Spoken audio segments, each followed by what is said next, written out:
Jimmy is never late. He arrives precisely when he means to. What's up, people? So just so you all know, this stream is like barely a stream, but we'll try some things, and originally this stream was supposed to be that Javon and I were going to experiment with a bunch of features because we have some stuff coming up. And we have the charity events this weekend, and we wanted to like get a bunch of stuff going. And then Javon let me know a little bit ago that he is feeling real sick. And so it can't be Javon. And so now it's just me just figuring out, I don't know, whatever the fuck to do. Let's see. What should we make the thing? Call to... Oops. Come on. Oh, right. It's this. Debate, :+1 dash 33654. Oh, wait. Got to make the dashes. 336 dash 543 dash 2101. I'll make that a little title overlay here. Maybe Promise is waking up soon. You know, that's actually, I don't know what time. I'm getting in the Christmas spirit. That's why my wooden tree is out. Somebody asked why the wooden tree is out. I'm just getting in the Christmas spirit. By the way, somebody had said above something like, what was it? Let's see. I hate slow mode. It's like, if you want to have a consistent conversation in the chat, pay. We don't give a fuck. If you're trying to manage strict finances, you can wait then and stay behind, which is a very remarkable attempt at, like, I guess, socialist shaming us for being socialist, maybe. However, I think you will find that prior to channel memberships allowing a person to bypass slow mode, we still had slow mode. So the joke is a little bit on you, because slow mode has nothing to do with we only want people who can pay to bypass it. Actually, I think we can't turn off that channel members can bypass it. Jimmy, where's my Switch 2? Why would I owe you a Switch 2? I don't think I owe you a Switch 2. I actually kind of do owe somebody a Switch 2, but that's not here nor there. Anyway, all right, good. At least that's good. That wasn't apparently an attempt at dollar shaming. Yeah, we would have had it either way, because the whole point is that without it, these chats get out of control and they are hard to moderate. And so it's more like the people who do get to bypass it, it's very unlikely that a person is willing to pay for a channel membership and be the out of control people that make moderating difficult. And that is the reason why it exists. All right, we'll put this down in the corner like that, and then we'll go ahead and turn on a little overlay like this. So actually what's happening here is, if some MAGA wants to call in, they definitely can, and I will debate them. Why are you being cheeky? Oh, were you turned off? Who turned you off? If a MAGA wants to call in and debate on the very topics of the day, for example, all of the like, how come you guys were all like free Palestine, but then when Trump actually does it, crickets. That's what I'm seeing on Threads a lot right now. And Trump did it, and now why are you being so quiet? Now, if any kind of MAGA wants to call in with that, as you can tell, this is a horizontal stream. It's not even, it's kind of a chill stream. It's kind of a hangout stream, because there's stuff to do. And to tell you the truth, this is also a stream by which I am getting, that's right. the Switch 2 for sex thing. When we had the legal prostitute on, and I had made the point that, like, look, in America, you're not even allowed to be like, yo, I really want to Switch 2, and you really want to bang me. Want to do some business? That's how free we are in America. Anyway, I get it now. Okay, there's that. More than willing to debate anybody, but I'm mostly kind of getting set up for testing some features out and testing the program out for the event that is this weekend, which one thing that's really, really frustrating right now is it is not actually showing. It looks like maybe y'all can super chat, but I don't see that you can currently send a donation. So something has already gone wrong, because this live stream is supposed to be able to, anybody who wants to send a donation for this weekend's debate is supposed to be able to, and yet it is not present. So let me see if I can figure out what happened here. It says right there, current fundraiser, edit, it's on there. Let me know down below if you see in the thing. Let me go to the actual, let me go to the link and see if the button is there. If you go to the regular episode on PC, at least with the live chat. Okay, I do see the tracker. Okay, I do see the donate now button there. Let's go see if we've got it on YouTube. And if anybody wants to call in and debate, here's the little number. I'll take you. 33654-32101. 33654-32101. Okay. Let me see how it looks on. Yes, it is a late night show. I think I'm going to probably start doing a little bit of Twitch streaming, especially with this new Pokemon that's just come out. Do a little debate in game. I'm waiting for it to actually like release. Let's see. I don't think it would have at 9 o'clock. Let's check real quick. Nope. So I have actually my Nintendo Switch hooked up right now, so that if I did want to, I could actually like debate right now. And that was interesting. I could do a debate right now. Anyway, let's see. And so I'm just kind of getting set up for what I would want that to look like. I do like this window because it gives us some black bars on the bottom and the top. So we can, by which we can put name tags and stuff in, but then record separately while all that is going on, just the actual debates themselves. So yeah, we're just kind of chilling. Don't need to hear my own voice back again, despite what people say. In fact, somebody in the comments recently said, no one in the world has ever loved their voice as much as Jimmy Snow loves his own, which I know they mean metaphorically, because if you meant that literally, you would definitely be incorrect. I cannot stand it. Okay, so we do now have, it looks like the donation button is active. So this Saturday, we're trying to raise, I think our overall goal is $50,000, because if we hit $50,000, we are going to have an all-day stream the following Saturday with Forrest and Erica. And then also we're going to be doing something with anybody who donates. We're going to do a big spender one. We're going to have an exclusive merch. Anyone who donates at least $500, we're going to give a link for an exclusive merch only for them for free. And anybody who donates over a, I think we haven't picked the amount, but it's probably going to be over, like, we'll say $100. There will be a specific way to do it, and that'll all be set up. We still need to get however we're going to do it set up. But basically, you'll have to send an email with your proof you did it to an email address, and then you'll receive a link to be able to buy a type of exclusive merch. So 500 and above will get an exclusive merch piece from us for free, and $100 and up will be able to purchase an exclusive thing. So that's going to be something that goes on.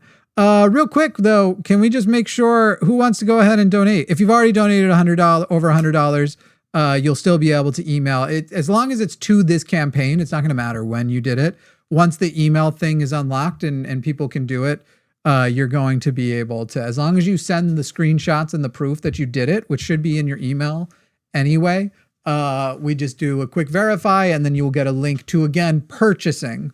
If above $100 will be a purchase, above $500 will be a single one-time link that will get a piece of exclusive merch for free. That will be That will be the thing we're doing. Does the merch come in a manila envelope? I don't know what the merch comes in because we don't actually manage the merch ourselves. You'll be ordering through our distributor, and the distributor will end up mailing it directly to you. Why would I don't even understand the manila envelope reference at that point. All right, let's work on getting some other things. Again, if you want to debate me because you hate me. Why did that disappear? Let's go ahead and make that input 11 for the moment. So then if I hit that, it should turn it on. Good. Okay. If you want to debate me because you hate me, then you can do so right now at this phone number, 33654-32101. And in the meantime, let's see, how much have I know we did a couple $100 beforehand. How much did Matt manage to pull off on his show is something I'm interested to find out. And then I also want to figure out getting some music going, pumping into this stream as well. Let's see. I'm going to guess he did about $3,500. So let's see. It's 9:30. Could everybody just go ahead and spam some $5, $10 donations to this? Okay. What is Secular Student Alliance? First of all, you probably all want to know that. Secular Student Alliance, the reason why we're doing this is because right now, Charlie Kirk's foundation, Turning Point USA, in the wake of his death, they are opening thousands of new chapters. And it might be like, oh, well, that's nice because it's his organization and stuff. But this is radical Christian nationalism trying to be institutionalized, as we know is very much like the plan, the sort of other side of Project 2025 is getting as many as possible young people to think that it's very hip to be a fascist. And so that is why we are doing SSA, so that they can have more events, attract more students to SSA, as well as potentially open additional chapters. And we would like to raise $50,000 of donations from people at the line. And then if we do that, we are going to have some matching funds. I think by the time it's over, if we pull off $50,000 of donations, we've got like another 15 or so in matching funds ready to go. So our $50,000 mark, if we hit that, by the end, we'll have actually made $65,000 for the SSA, which would be huge. Thank you so much. And by the way, I will do shout outs for anybody who donates tonight. So Joshua Everett, thank you. But don't be afraid to not hit anonymous. You don't have to do that. But if you want to, you most certainly can. Thank you to Onomatopoeiaphobic. Onomatopoeiaphobic. That's funny. That's funny. You're just afraid of. That's funny. I'm trying to think of like how it would work. Obviously I know it's a joke, but how it would work. You're afraid of pow. Wham! Is this mean of me to say in case that's true? And then thank you, Unvoiced Apollo, $100 donation, extremely, extremely generous. And Melissa for the $5 donation. Thank you. By the way, I don't know if you're watching right now, but Jason M, I won't say your last name online. I only just today got your stuff to the PO box, and they're very funny. So Jason, okay, I think I can make out. I might have to message you. Anyway, this guy, I think this is 3D printed. I don't know how the color is done. I actually am fascinated by how this is made, even more than I like the thing, but also I want to know how it's made. But he made me this, and it's for the line, I think, but it's a magnet. It's going to go up on my fridge, but it's a Jesus Christ looking like it's like a cross, but it's also an electric chair. Very funny. He's nailed to the chair.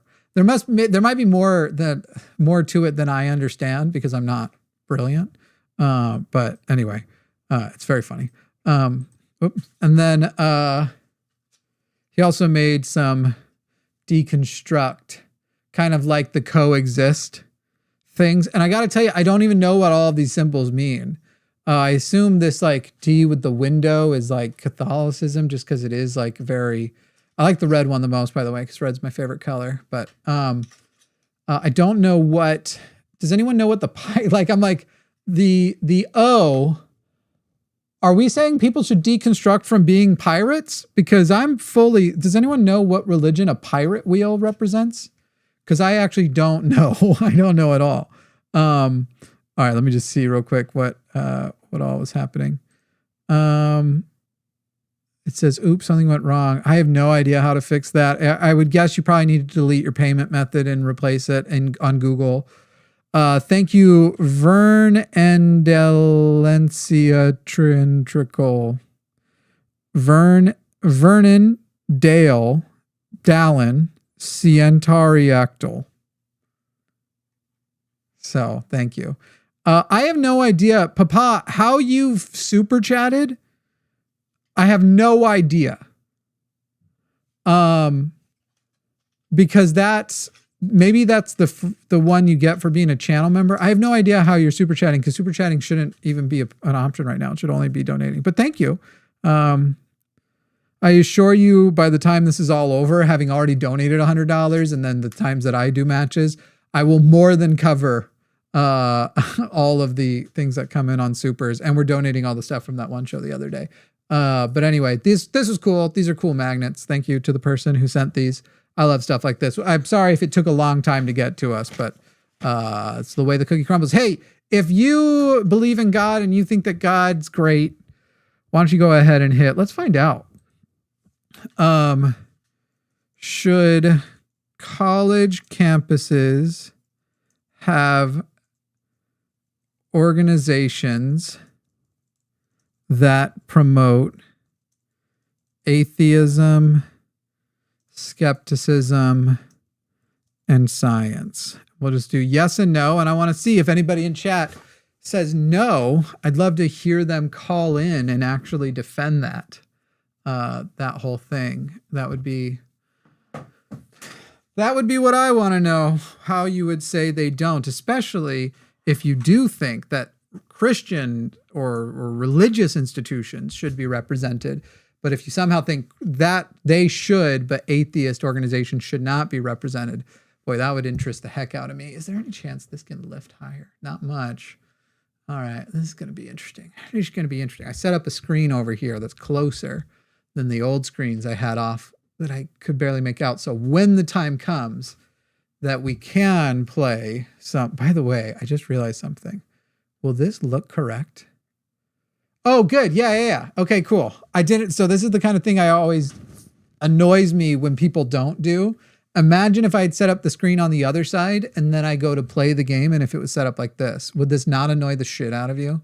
It annoys the shit out of me when people don't think about stuff like that. Like, you should be looking in towards your frame. Now, I will say, as far as things that annoy the shit out of me, this is a bit of a narrow window, and I could see that annoying me, how often I get cut off. But, we will see. We will see. So 3% of people so far have said college campuses should not have organizations that promote atheism, skepticism, and science. That's very interesting. And so I would love to know, how is debating an echo?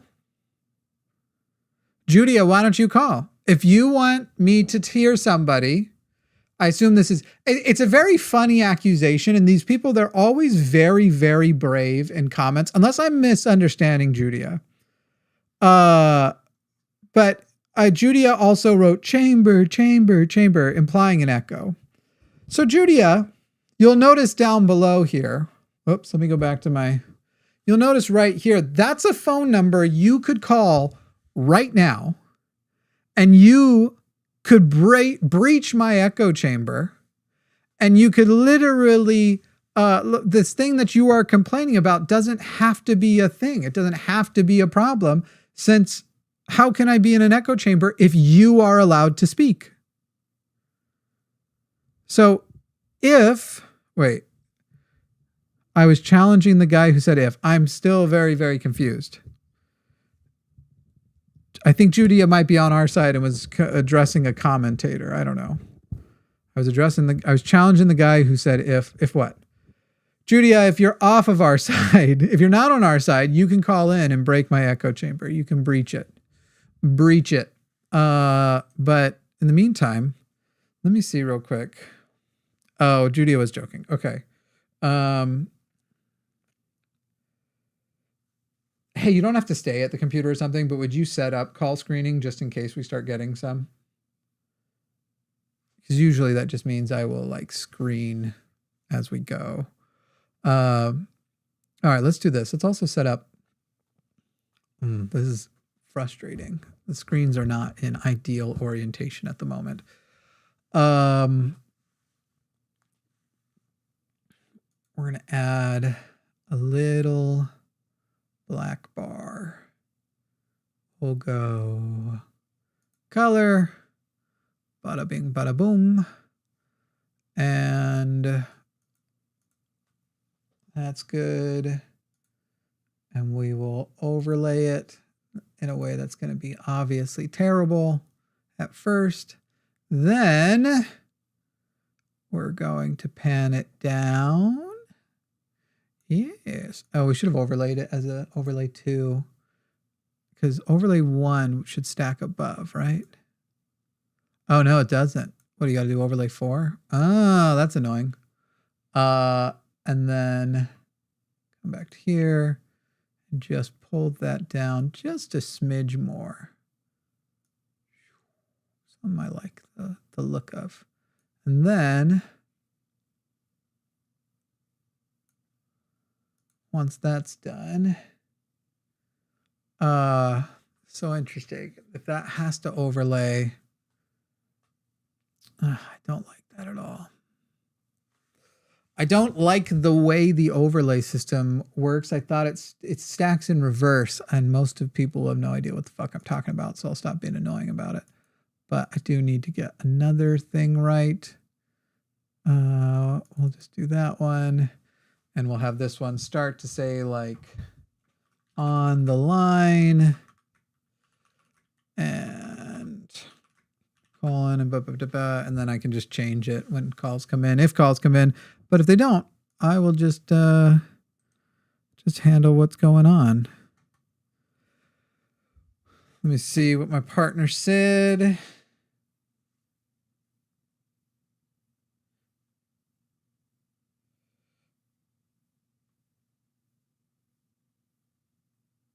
I don't know if this person who is trying to call is a debate call or not, so we'll let that get screened real quick because the words in there did not look necessary. The overlay is absolutely disgusting. What's an overlay? So the program we uses on top of an output has overlay layers. And so right now I have multiple overlay layers. So on the second overlay layer is the black bar. And on the fourth one is the debate number. And I can switch these out, but I would prefer that it actually be the reverse, that I could put the black. So right now, if I hit the black one to overlay number 4, that's not even the right one, to overlay number 4. And then I try to put the number on top of it on overlay 1 is behind 4. And I would actually prefer it be in reverse. By the way, somebody said I don't even really know who this guy is, except for that everything I've seen from him, his takes are terrible.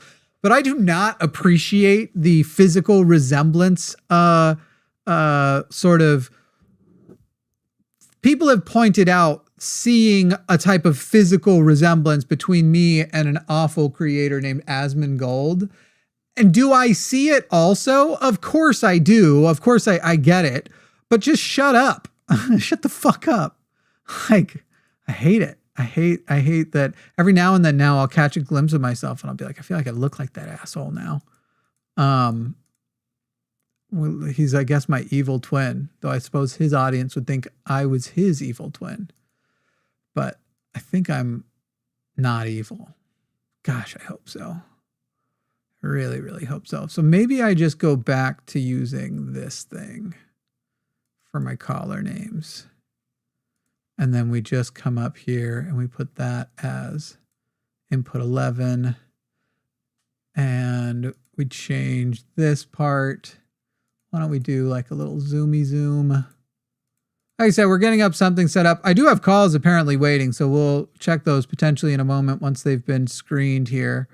But I want to just get this kind of, just a reminder, like this is basically I'm setting up for the ability to do Twitch streams in the future as well. Or, you know, maybe I'll just do them over here. I don't know.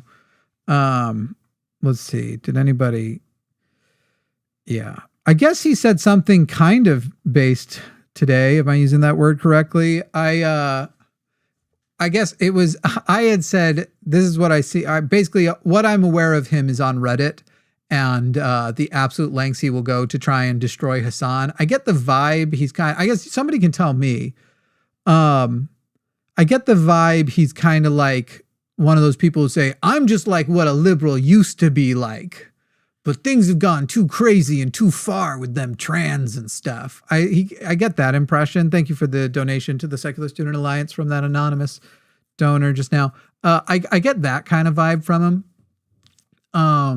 But man, I don't know. I have no idea if that's the correct vibe, but that's what I get from him. Create virtual input,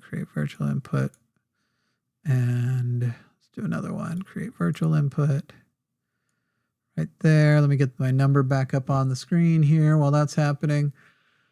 And then I need to change the names of all of these. We'll call this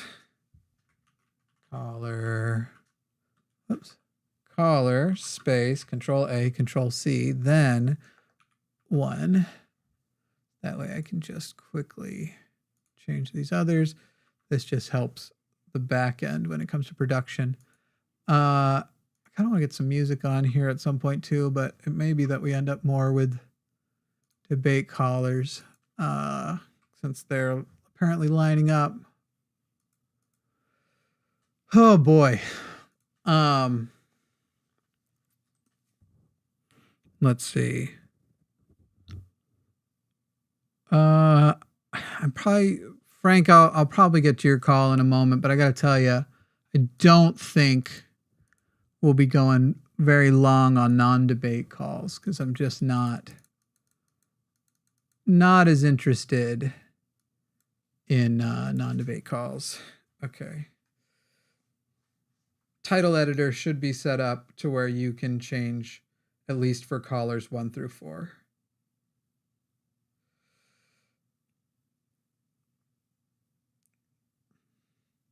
The IP address is the one ending in 221. Okay. Let's see. All right. What are we at on the funder? Oh, nice. We broke 4,000. Hell yeah. Thank you guys. We're already at 4,000. So I would say we're coming up on right now. We're saying $30,000 to make ourselves feel a little bit better about this. Is kind of our pre-Saturday goal. It'd be cool to hit 30K before Saturday, but realistically, we're gonna pump that up to $50,000. But right now, we want to get as close to 30 as possible through various means. By the way, I do have other options when it comes to the gaming thing. Wait, things still being screened. I do have other options when it comes to the gaming thing. We could also do. That's if I have a second person with me. They'd be right underneath me right here. And then I've got like these little guys. So there is some options here. I should definitely save this preset. And when it hits 10 o'clock, we'll see if they released. I doubt it's I think they're not going to release the game until I'm wanting to play this game. So you see there's a new Pokemon Legends game coming out. Right now, if I hit check, says you can't play the software yet. So can't do it. I can't do it. Okay. It's not autofilling. What do you mean? I'm not sure what that means, love. Go to title editor, caller 2, caller 1. It works on my end. All right, let me grab this guy's stuff.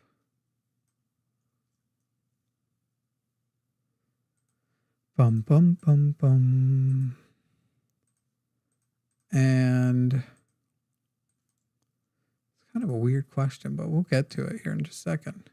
So if I hit this, will that put that up for me? It sure will. So let me clear that for the moment. Or what I should do is set this up in a way.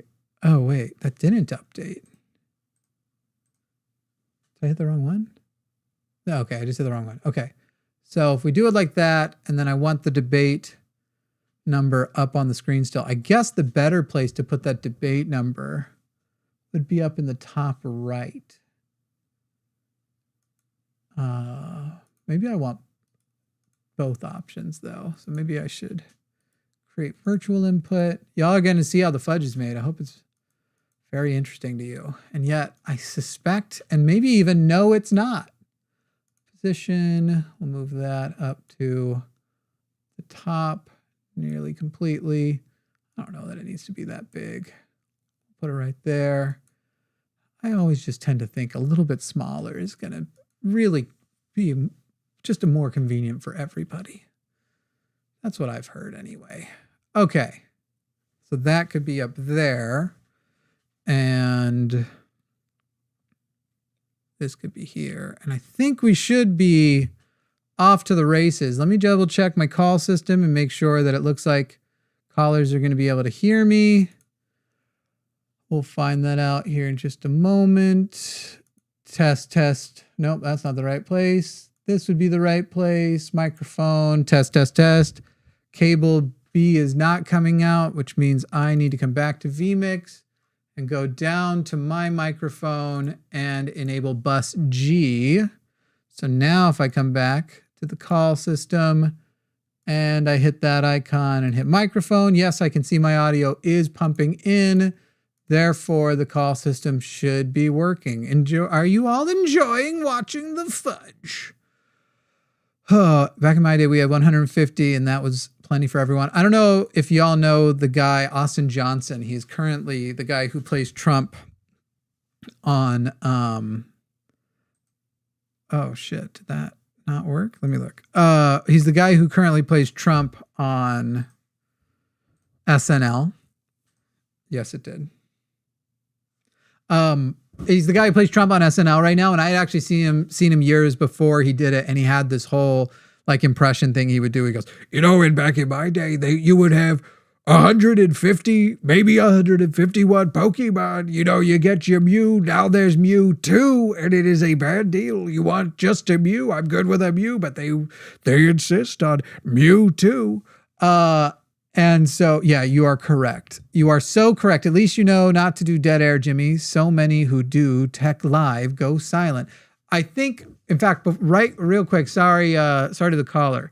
I think to that end, I do want to make sure that music is ready to pump in when we get there. So I need to go to add input, audio input, leave it in the microphone, main, hit OK. Okay, sorry, people. Audio's going to get crazy for a second. I'm going to mute before I hit OK.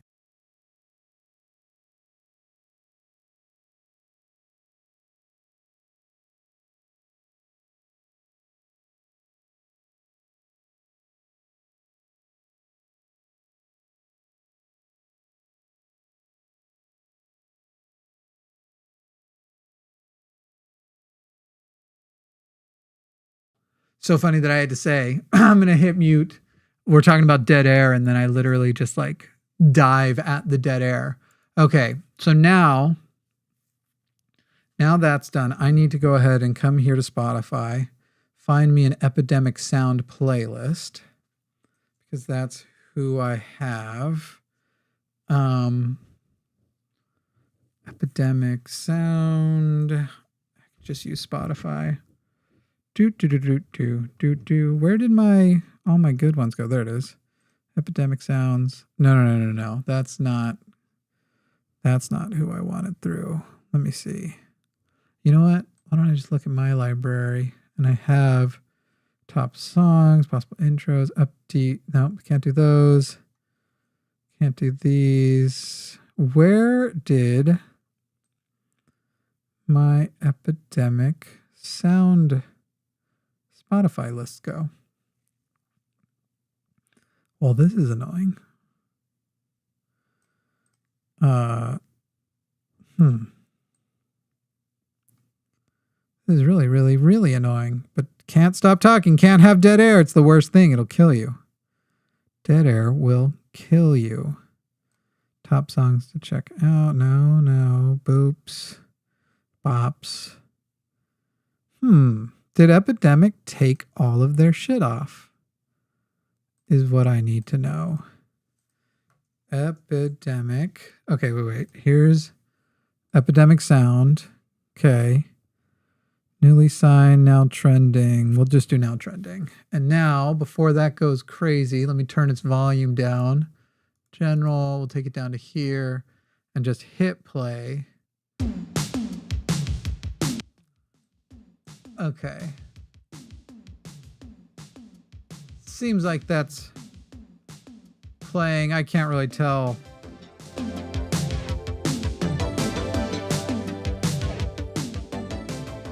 Good enough. We found it. That's not necessarily the music. Usually I'm probably going to put lo-fi on. Show all playlists. Yeah, here's a lo-fi playlist.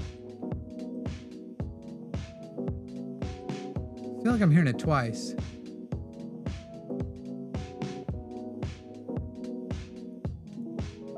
Because I was. There we go. All right, good enough. All right, so we've got that set for when we need it as well. Now let's go ahead and talk to Josh in New York. Josh, you are on the line with Jimmy Snow. How are you, Josh? Oh, I'm doing wonderful, Jimmy. How are you tonight? Just peachy. I'm going to adjust your sound levels for just a second, and then I'm going to probably start the call over, just because I think that is maybe a little bit too much. Will you just tell me how the weather is in your place, in your area? It's kind of cold and damp today. It's a cold fall day. I'm in upstate New York, Sure. about 4 hours north of the city. Everybody wanted to say, "Oh, you're from New York. It must be from New York City." But no, I'm very much from Trump country, in upstate New York. And my family's from Long Island, quite the opposite, despite the fact that most of them are Trumpers. I think we've got our audio good, so I'm going to go ahead and just, restart it for the sake of if we clip the call later. All right, Josh in New York, you are on the line with Jimmy Snow. Josh, how are you? I'm doing wonderful, Jimmy. How are you today? Just fine. It says it sounds like you're more interested in my take on atheist spaces, but I'd love to hear yours first. The thing we put in chat was should college campuses have organizations that promote atheism, skepticism, and science? So, Josh, my first question is, how did you answer that? Yeah, if I'm going to answer it, I would give it a tentative yes. Let me be clear. I work at a college, so I'm well familiar with the space. I'm a club advisor there. So, I'm pretty inclusive when it comes to, if we want to have another club, let's have another club. But I guess the part I'm missing is it's very clear to me what the Campus Christian Fellowship is doing on campus, right? It's not as clear to me as what the Atheist Skeptic Fellowship would be doing on campus, right? What would that be doing for the campus? Do you know what I mean? So right now, when you say that you are a campus, you are a club advisor, are you an advisor for specifically a religious club on campus, or is it something else? No, I'm actually the advisor of the gaming club on campus, so I know a lot about Pokemon too. Nice. You playing There tonight? Is a Campus Christian Fellowship though. No, I'm not getting it tonight. Saving my dollars. I play a lot on Pokemon Showdown, actually. I see. So for free. How old are you, if you don't mind me asking? I'm 33. Cool. I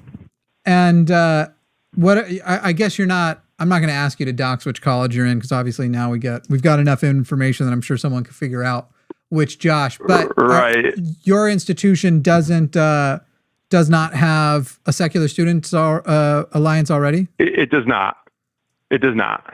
No. And did you go to school at the same college, or did you go somewhere else? Yes, I am. I'm a proud alum. Yes, sir. Class of 2012. So, there's a whole lot of, first of all, you probably have, when it comes to an atheist club, if you're talking about a club that's dedicated to atheism, you're going to find there's not even a lot of atheists who want to make it.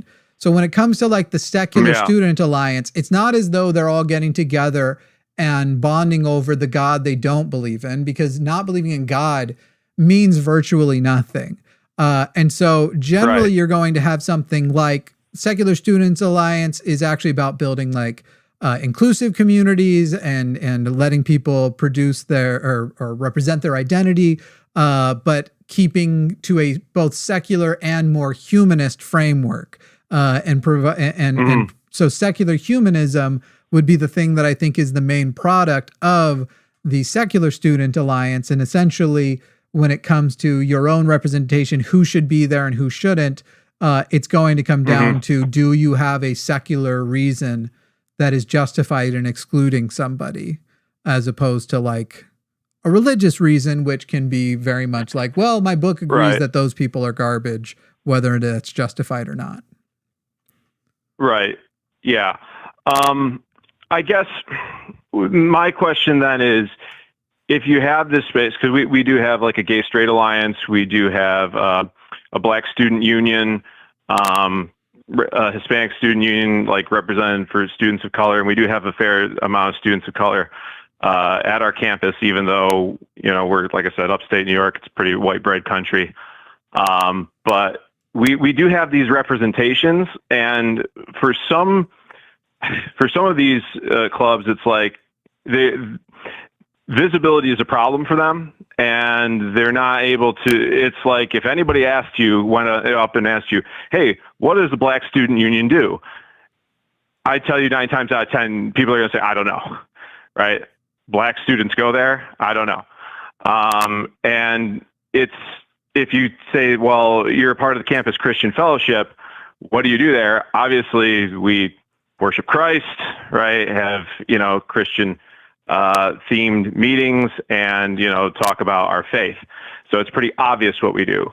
And part of my concern, and it's been a concern as a club advisor, is every club that's on the books gets a slice of the student association money, right? So we all get a slice regardless of how we use it. It's up to us to figure out how we use it. If we need more, you have to ask student government. But some of these clubs that are just like on the books, they don't make use of their funds. And it's frustrating as another club advisor, to say the least, when, you know, I'm trying to use funds and I get denied, when we have all these other clubs that nobody knows what they're doing. And as far as we can tell, they're not using the funds for anything or doing anything like that.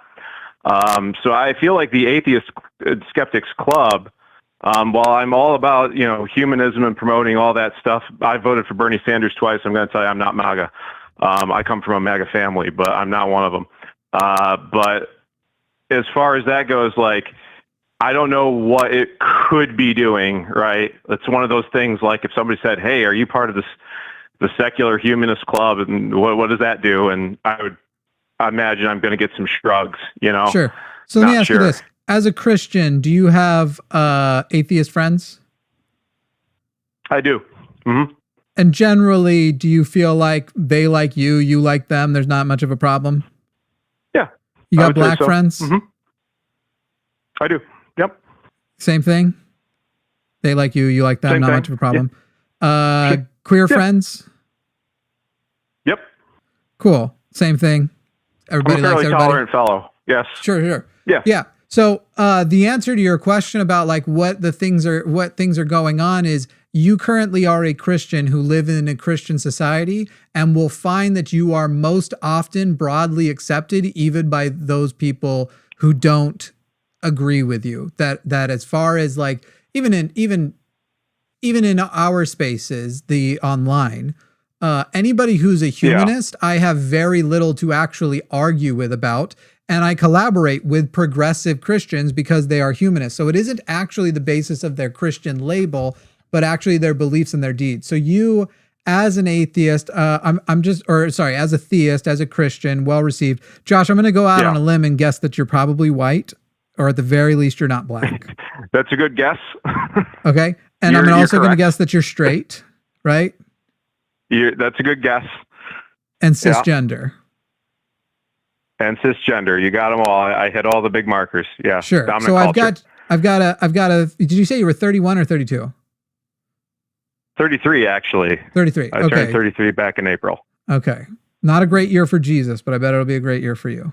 Right. Yeah. So I've got a 33-year-old white straight cisgender Christian who's not sure what a black, queer, atheist, or I mean queer also covering trans organization might be doing. And I just feel like if you just think about that, I'm going to answer it for you.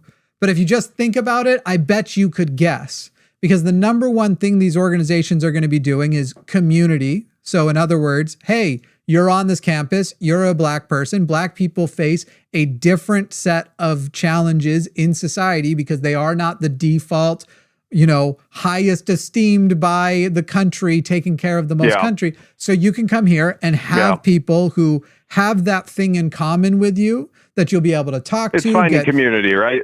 It's a support group. Yes. And then on top of that, I know as far as the atheist groups go, I know for SSA, I don't personally work directly with BSU or GSA, though I would. I don't work personally with either of those directly, but we do work with Black non-believers as well, and a bunch of queer charities outside of the college thing. And while it is like, hey, here are ways you can donate and support in a lot of the cases, a lot of it also is representation. It's going right now, some percentage of people, in fact, let's see what the most recent numbers are. What percentage of Americans will not vote for an atheist? Now, this got a lot better over the last decade, because when I became an atheist, it was still under more than 80% of people were like, no atheist. It was a crazy number. Right. Right now it's still up to 32%. And so 32 is where it's like, that's the beginning, like the hard no. What the percentages are, let's see, in the 1950s, over 75%. The number is also going to be another 50% or so of people who would be like, well, if they lined up on all these things, I would, but the fact that they are atheist is a thing I would consider as a negative. I would put in the negative column. Right. And so doing activities which increase that representation and defy people's expectation of what an atheist is, of what a queer person is and everything, because representation is the number one way to get acceptance, to actually expose people to the groups is how people gain acceptance. That's what that money should be going for. Now, if you're saying they're not spending their money, I mean, bummer. I'm sure we could find Christian organizations in the US that are similarly not. So it's not really a matter of like, as a Christian organization, you are spending and it's a bummer. Like they're doing something shitty by not also spending and taking from you. It doesn't have anything to do with that you're Christian and they're not. It's more of just an active community versus an inactive one. Yeah, exactly.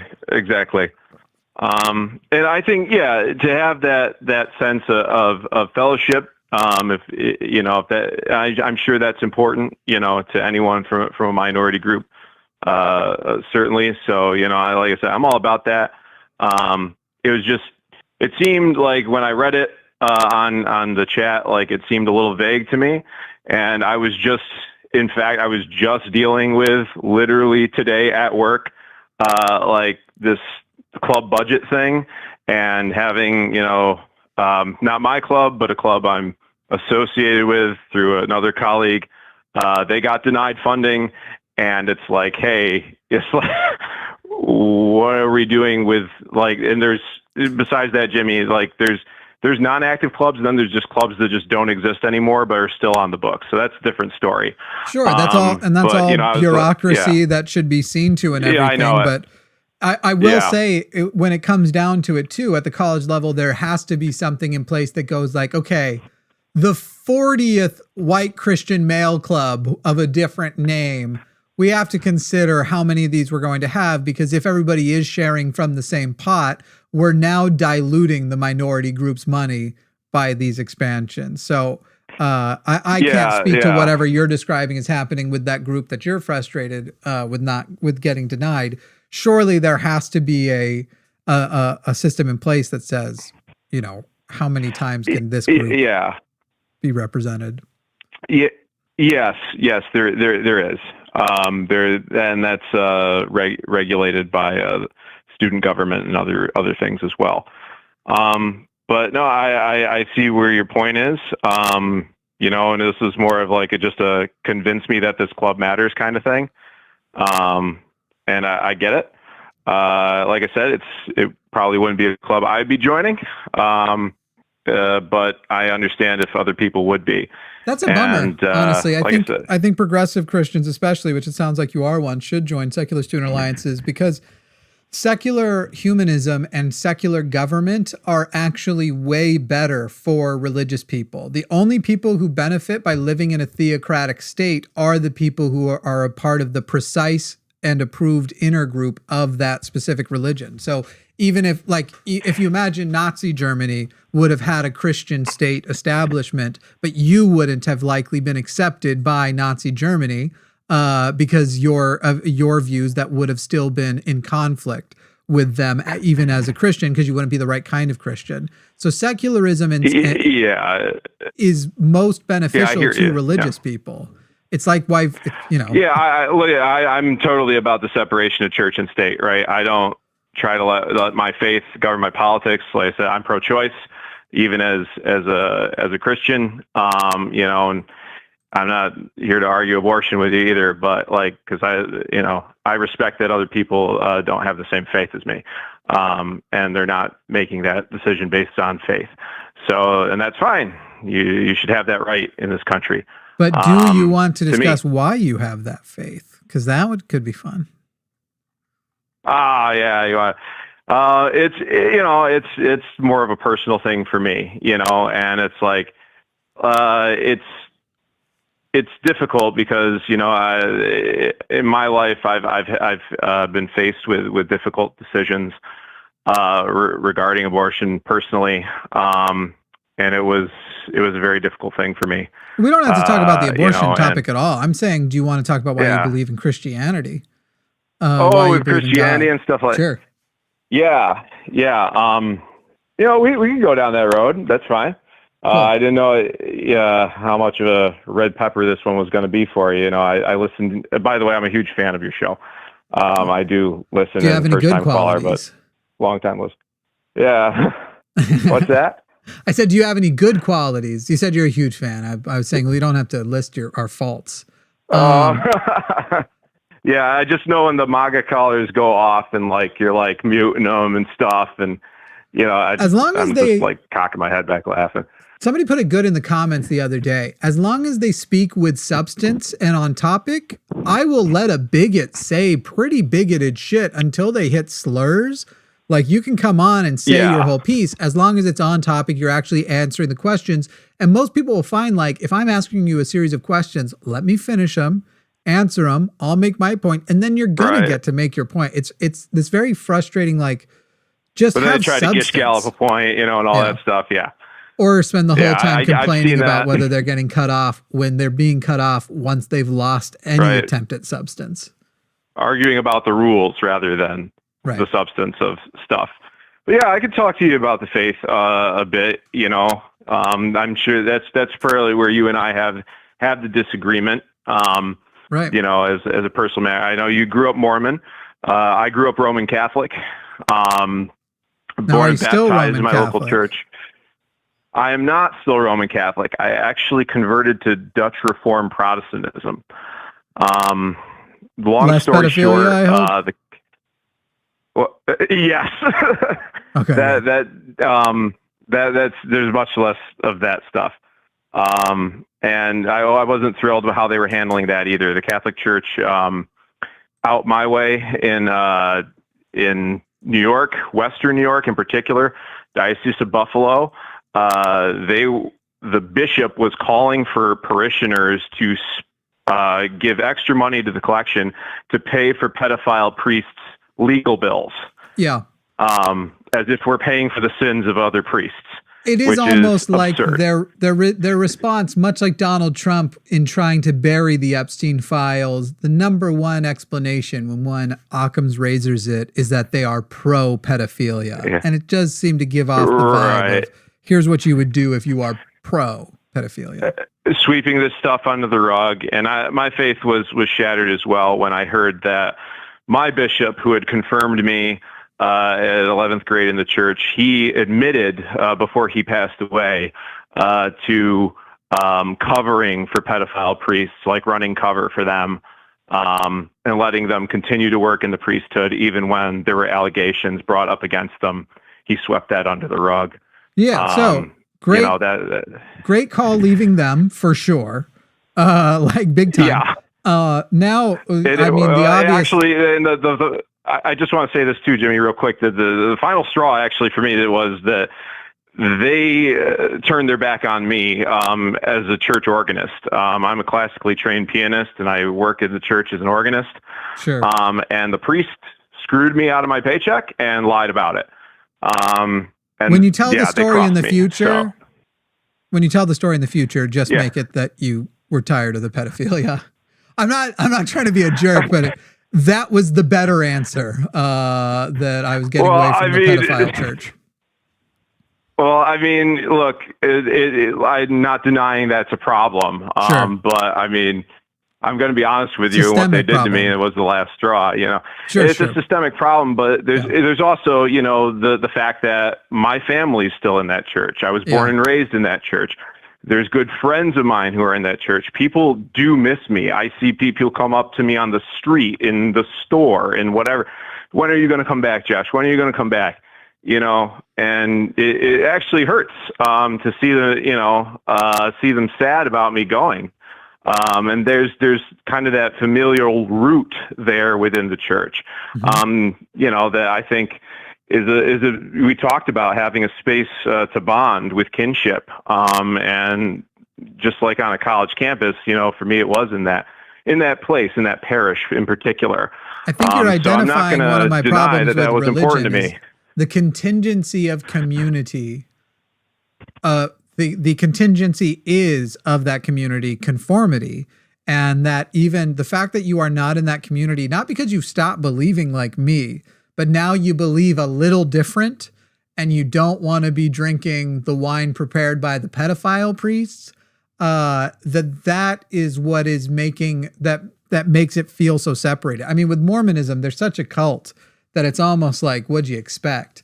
But with Protestants and Catholics and things like that, it's like, I mean, not to be harsh, and you can take issue with it if you like, but hypocrisy is your product. So why can't you be friends with other hypocrites? Is kind of my observation there. So I guess what I'd like to know most, Josh, is if not Catholicism. And you don't even have to go start with the specific on the ins and outs of Dutch Reformed Protestantism. I know some of it. Sure. But you could just go with why believe in God, or if you want to start further away from that goal, you could go with why you believe that. If we start with, let's say, a God exists, why the Christian God? Why? Yeah. So for me, on a personal level, it's like I said, it's a really personal thing, Jimmy. And for me, I'm a recovering addict as well, and I've done the 12-step program, higher power thing, and it has really changed my life. And part of that was turning to a higher power.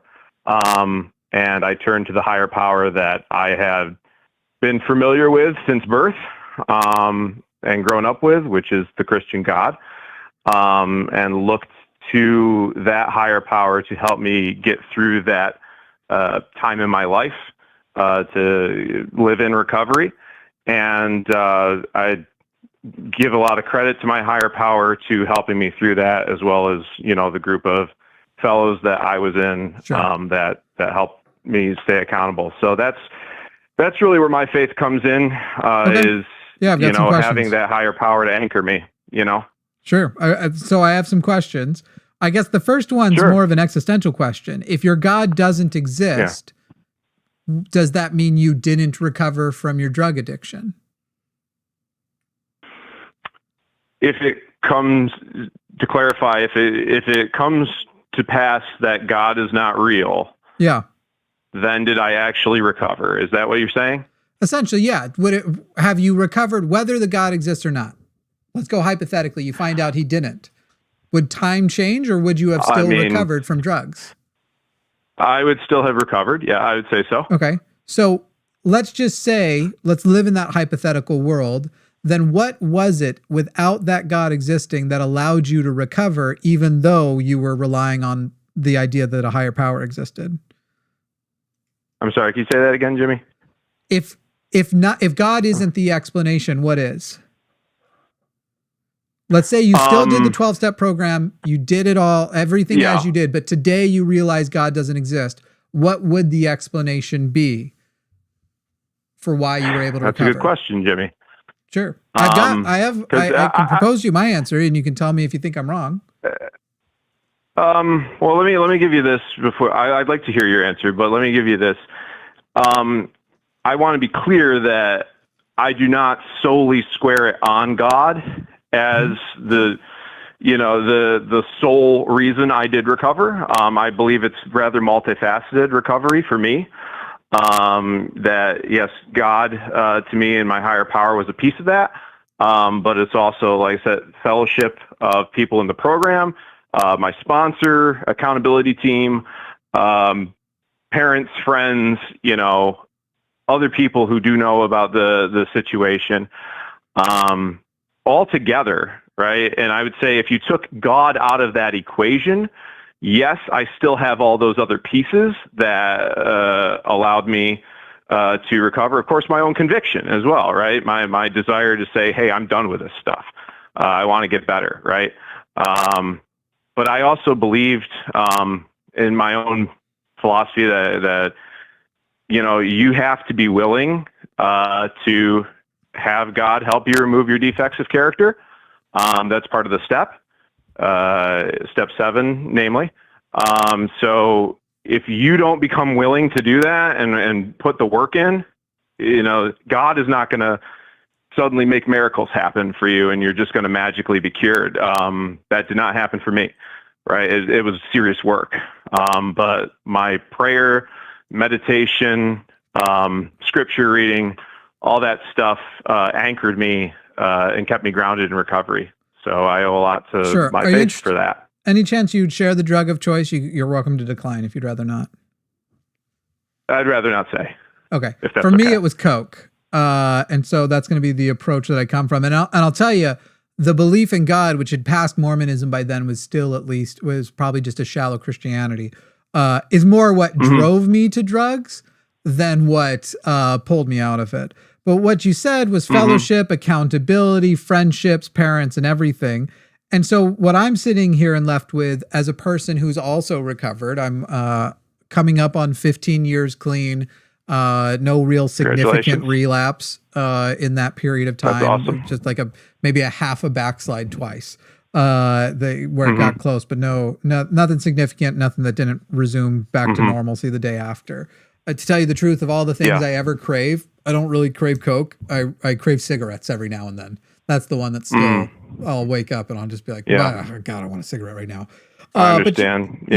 You listed out this description of all of these things, but then you added the God in there, and it would clearly have to be if this stakes upon which the rest of your beliefs come, which you must already know you have an interpretation of those beliefs that are both not contextually compatible with most modern Christian beliefs in that you are progressive, but also it's not compatible with like original context. Like if you're going to go to scholarship of what these passages meant to the people at the time they were written, what they most likely meant by the people who wrote them, your progressivism is clearly like if you take what I would say is humanism and apply it to the Bible.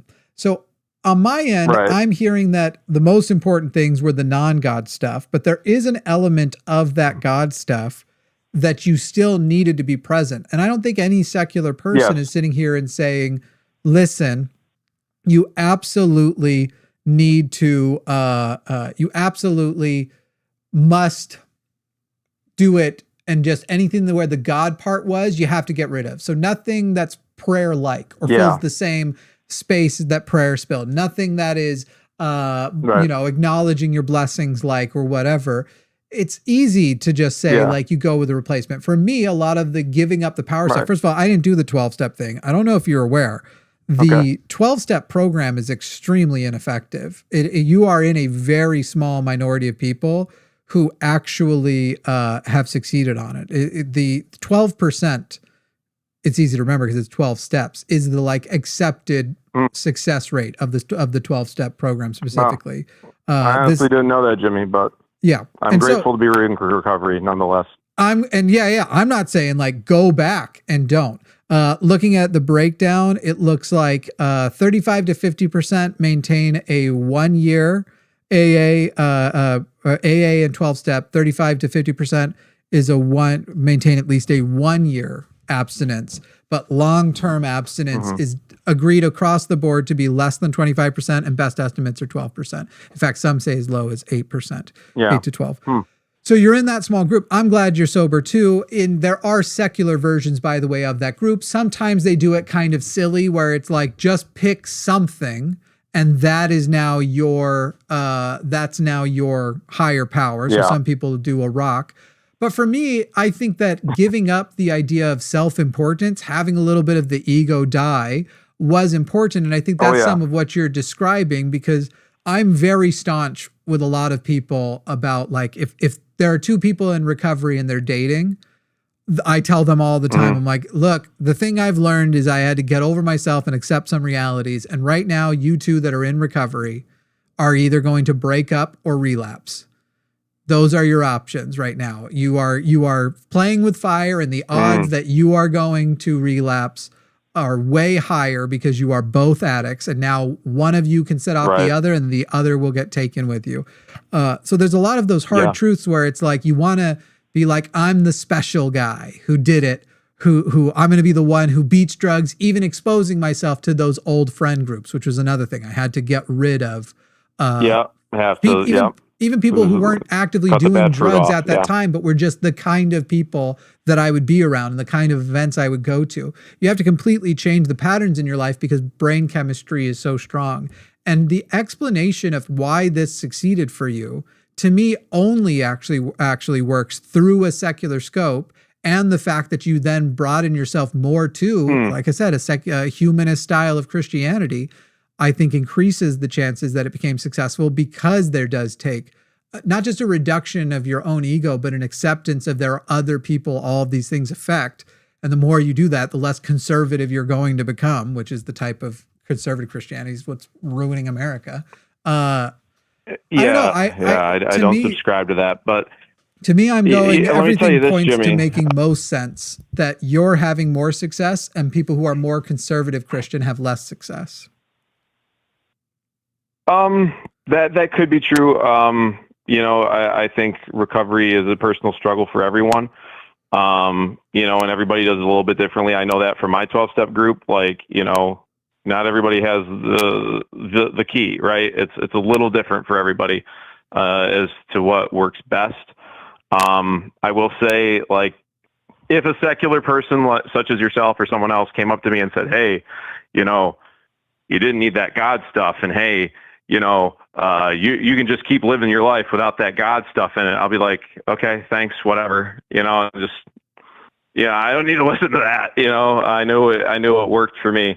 And I kind of have that conviction about myself. But that wouldn't be my own proposal to you. My thing would actually be, your best life will be following the current progress you're making to a life of more like secular humanism. Your best for yourself and best contribution to other people around you. Because I think it actually is a virtuous act to disillusion people from their harmful religions, even if you think you're in a non-harmful one now.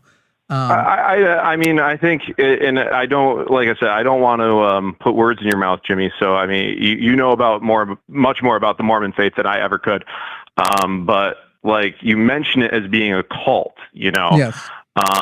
And you were raised in this cult,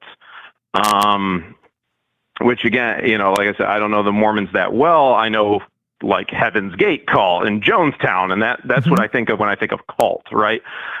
So when I think of my parish community, is what I'm going to call them, right? They're people who have accepted me, have taken me in with open arms, have, I eat coffee and donuts with them every Sunday, and we, share stories and stuff like that. And at the end of the day, we go home and do our thing, right? It's still very much a working relationship for me too. I'm also the church pianist there. So, I'm very active, I would say, within that church and in that community. I would not go as far as saying as a cult. So what I'm saying to you is, do you think because you're brought up in this cult-like space, did that almost give faith and stuff a bad rap for you? That you didn't have the same kind of parish community that I experienced today? You experienced a much more drink the Kool-Aid-esque kind of cult. Oh, so Mormonism itself is multifaceted. And I get what you're saying. Do I feel like it's more a pressing issue because I witnessed it? And the answer is no, because I actually was content to just go on my way and not worry about it after. I didn't go straight from Mormonism to activism. In fact, I went from Mormonism to a type of libertarian atheism and to just hate everybody and it was as I actually started prioritizing, because my philosophy after Mormonism would be, fuck everyone who isn't me. I'm just going to go take care of myself. And then as I developed into an actual activist, the activism came with the increase of like innate humanism. As my humanism grew, it felt more pressing and more important to help people out. And so then as an activist, I've gotten to see the responses of it. It became more important, not as I became more aware of how terrible my Mormonism was, but as I became more aware of how I've helped people who are not just Mormons, but people who are Protestants like yourself, people who have mythical beliefs of any kind. And I'd be sitting if I could, if it wasn't so pressing, I'd honestly focus on how stupid astrology is. But right now, Christianity is destroying America. So Christianity kind of has my focus, and not even Mormonism is. So do I think Mormonism... I mean, well, there's evangelical Christian, right? Like evangelical Protestantism. Oh, I'm afraid I don't give you an exception as part, and I can give you the reason why. I think that there is no such thing as a harmless form of Christianity. It be starting with the basis that obviously I believe it is untrue, but I believe it is foundationally harmful to popularize and support the idea that faith is an acceptable method to accept something as true or not. Because at the end of the day, no matter how terrible the person's belief is, a belief is not true or false based on whether it is harmful. We can look at lots of harmful things that are true and lots of wonderful things that are false. I am not lactose intolerant. What a wonderful phrase that is. It's false. Cancer exists. That's terrible, but it's true. So harm doesn't actually establish truth. So if you say that I, progressive Christian, believe everybody should, I believe in socialism, I believe everyone should have healthcare, I believe in the thing that I would like. Yeah. And at the end of all of that, you say, and that's on the basis of faith. You literally do not have a single, what's the phrase, something to stand on. You have no foundation upon which to stand that is superior to a person who says, well, I actually think we should put queer people in concentration camps, black people should be slaves again, whatever, no matter how extreme their belief is. And then they go, and by the way, I believe on the same foundation you do, that based on faith. Once we strip all the way down to faith, if faith can't get you to truth, and it can't be shown to reliably get you to truth, because of the wide variety of things you can believe based on faith, and not just can, the reason the issue is pressing is do believe on faith. It is absolutely important to disillusion anybody from using faith as the foundation of their belief system. Otherwise, you can't talk down to somebody who uses faith for theirs. So what would you say to the phrase that Jesus would have been a communist? I don't know if Jesus would have been a communist or not, but on faith, a lot of people don't agree with you. I know that. I'm well aware, but at the same time, it's like, when it comes to universal health care and stuff like that, did Jesus check the lepers for pre-existing conditions before he touched and healed them? I said on a stream the other day, ironically, I am probably the most Christ-like I've ever been now as an atheist secular humanist, as far as what my understanding of what Christ was like. But there are plenty of things that weren't great about Christ's ministry, especially his reestablishment, his not a tittle thing about the law of Moses and not John Tittle. And at a certain point, he should have said, about that. You guys probably should love the queers. Well, he stole it from me. No, I'm kidding. That's probably not true. But, did he now? He could have. We steal a lot from each other. I There is no, as far as Jesus being a communist or a socialist or whatever, there's plenty of negative things about his ministry. But at the end of the day, a belief, like I said, it doesn't matter. If on faith, Westboro Baptist Church thinks Jesus is their guy, and they believe that on faith. Right. And you believe he's more Bernie Sanders. And queers caused 9/11, right? You believe Bernie Sanders in the Bernie Sanders style. Yeah, I'm clipping just that. You believe in the Bernie Sanders style of it. And at the end of the day, he's more of a Bernie Sanders-esque character. And at the end of the day, you believe it for the same reason they believe he's one of them. That you have faith that your depiction of him is accurate. And I have faith that one of us is going to be right in the end. Yes, I do. And so do they. So do they. That's fine. They can have that, but they're. I'm saying it's not fine for either of you to have that. I'm saying neither of you should have it. I know that's what you're saying. And it should bug you because it's not just them. It's you're going to say, okay, well, and it's easy when it's one versus one. Well, it does bug me to be lumped into the category of the Westboro Baptist Church. It should. That does bug me. It should, Josh. That should bug you. And now you should be able to figure out how to separate yourself. Is your belief system built on a better foundation than theirs? If it's faith, it is not. I mean, when it comes, again, I mentioned this earlier in the call that like I do not base my politics on faith. I try to separate the church and state. Is it right? And actually, for all the bullcrap Joe Biden did, and I'm no Biden guy as much as you aren't. I remember very strongly when he, said, he asked him as an Irish Catholic, how could you ever, support a pro-choice position? And he said, my faith extends to the tip of my nose. And I understand that we have a country where people do not have the same faith that I do, and for me, that was like one of the best lines he ever said, when he was still sharper. And on the basis of faith, you accept and believe that. And if we just modified your faith, if something got through to you, if one of the people within, which by the way, it's easier for a Christian to change another Christian's mind than an atheist. If you became radicalized to a different type of Christian with that same foundation of faith, that belief just modifies. Whereas like fundamentally, if you are an atheist, if you are secular, you're not going to be bringing faith into unfortunately, you might bring stupidity in. And any atheist who still believes in astrology and is voting based on that, I'm going to very equally shame them for the stupidity upon which they are believing, because I believe faith is a bigger problem than theism versus atheism. But at the end of the day, you're saying my faith tells me not to vote on this, that's part of my faith. Okay, but if your faith just changed, I guess I'm saying the same thing as before. We don't have to go with Westboro. Let's just go with a Mormon who's voting for Trump. Well, they say, yeah, look, I actually love people. I'm a good person. I'm a good person in my community. I'm there to show up and help people, but I did vote for Trump. And my faith is that I should be trying to work toward a world that is more conservative. And so my faith did direct my vote. And you would say, well, my faith didn't direct my vote. My faith actually suggests we should keep those separate. That's still on the basis of faith that you're making that voting decision. Do you understand? Yeah, I do. I guess the part where I stopped short of you, Jimmy, is that, when it comes to levels of harm, right?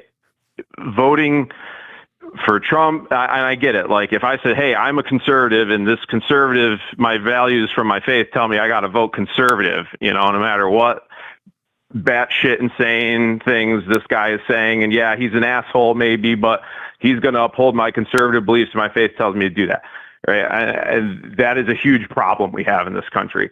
At the same time, it's like there is levels of like, what's the word? Fundamentalism and legalism and stuff that people are taking with their faith, that I think cause greater levels of harm, right? Than lumping everybody into this category of saying, oh, you're all causing this much harm. You're all causing the same amount of harm.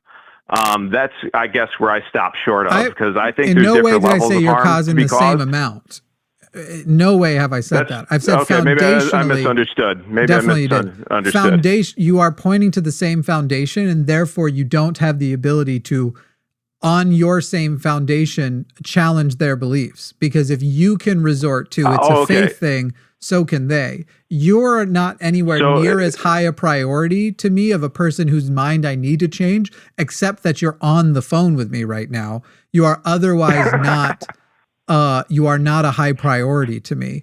And so priority wise, it's different. But as far as foundationally, you don't have something that they also don't have to point to. They can use what is at the end of the day, I'm sorry to call it this, but your cop-out for your belief is their cop-out too. And you will never be able to challenge them if they can resort to the same cop-out. So in other words, are you saying that you'll need another reason beyond faith to justify the position of like universal health care or something, right? Oh, definitely. And I would go beyond that to say religion, if you only believe in God based on faith, you should stop believing in God, because that's a terrible reason to believe in something. Yeah. That's the thing though, Jimmy. It's like belief in God is faith, you know? Like no, I can believe in, I mean, that's the whole thing of like, you know, I mean, I think it's the whole thing behind, you know, the saying of Christ of, you know, blessed are those who have not seen yet still believe. Right. That, I think, is part of the scam. The whole point is whether it's necessary. It shouldn't have to be that way. Anything that is true should not rely on faith. And God certainly doesn't. And so God, as he's sitting there going, blessed are who've never seen me and believe anyway. But by the way, for the most part, you're most likely going to believe whatever you are born into, because we actually have a way, our brains have developed to trust the adults we are raised by and to take what they say as true, as, for lack of a better term, gospel, and hold on to this person. Or rather hold on to this belief, and that will be the most powerful force. Much more powerful than the light of Christ will be the light of whatever your parents told you, and deconstructing from the light of whatever your parents told you will blind you from getting to the light of Christ if you're born in, say, the Middle East, if you're born anywhere. And I do want to say to Fernadette Peters, I dare you to call in. There's a person who is saying, I think it's arrogant to be so certain that no one can have a healthy relationship with faith. You go ahead and call in with that. And I'll warn you, my very first thing I'm going to do is force you to define what faith is. By the way, if there are people in the chat otherwise debating about socialism and bringing up the stupid Hitler thing and whatever else, the number one thing the chat should be doing is shaming them into calling and letting them know what a coward they are, that they're trying to do that in a live chat.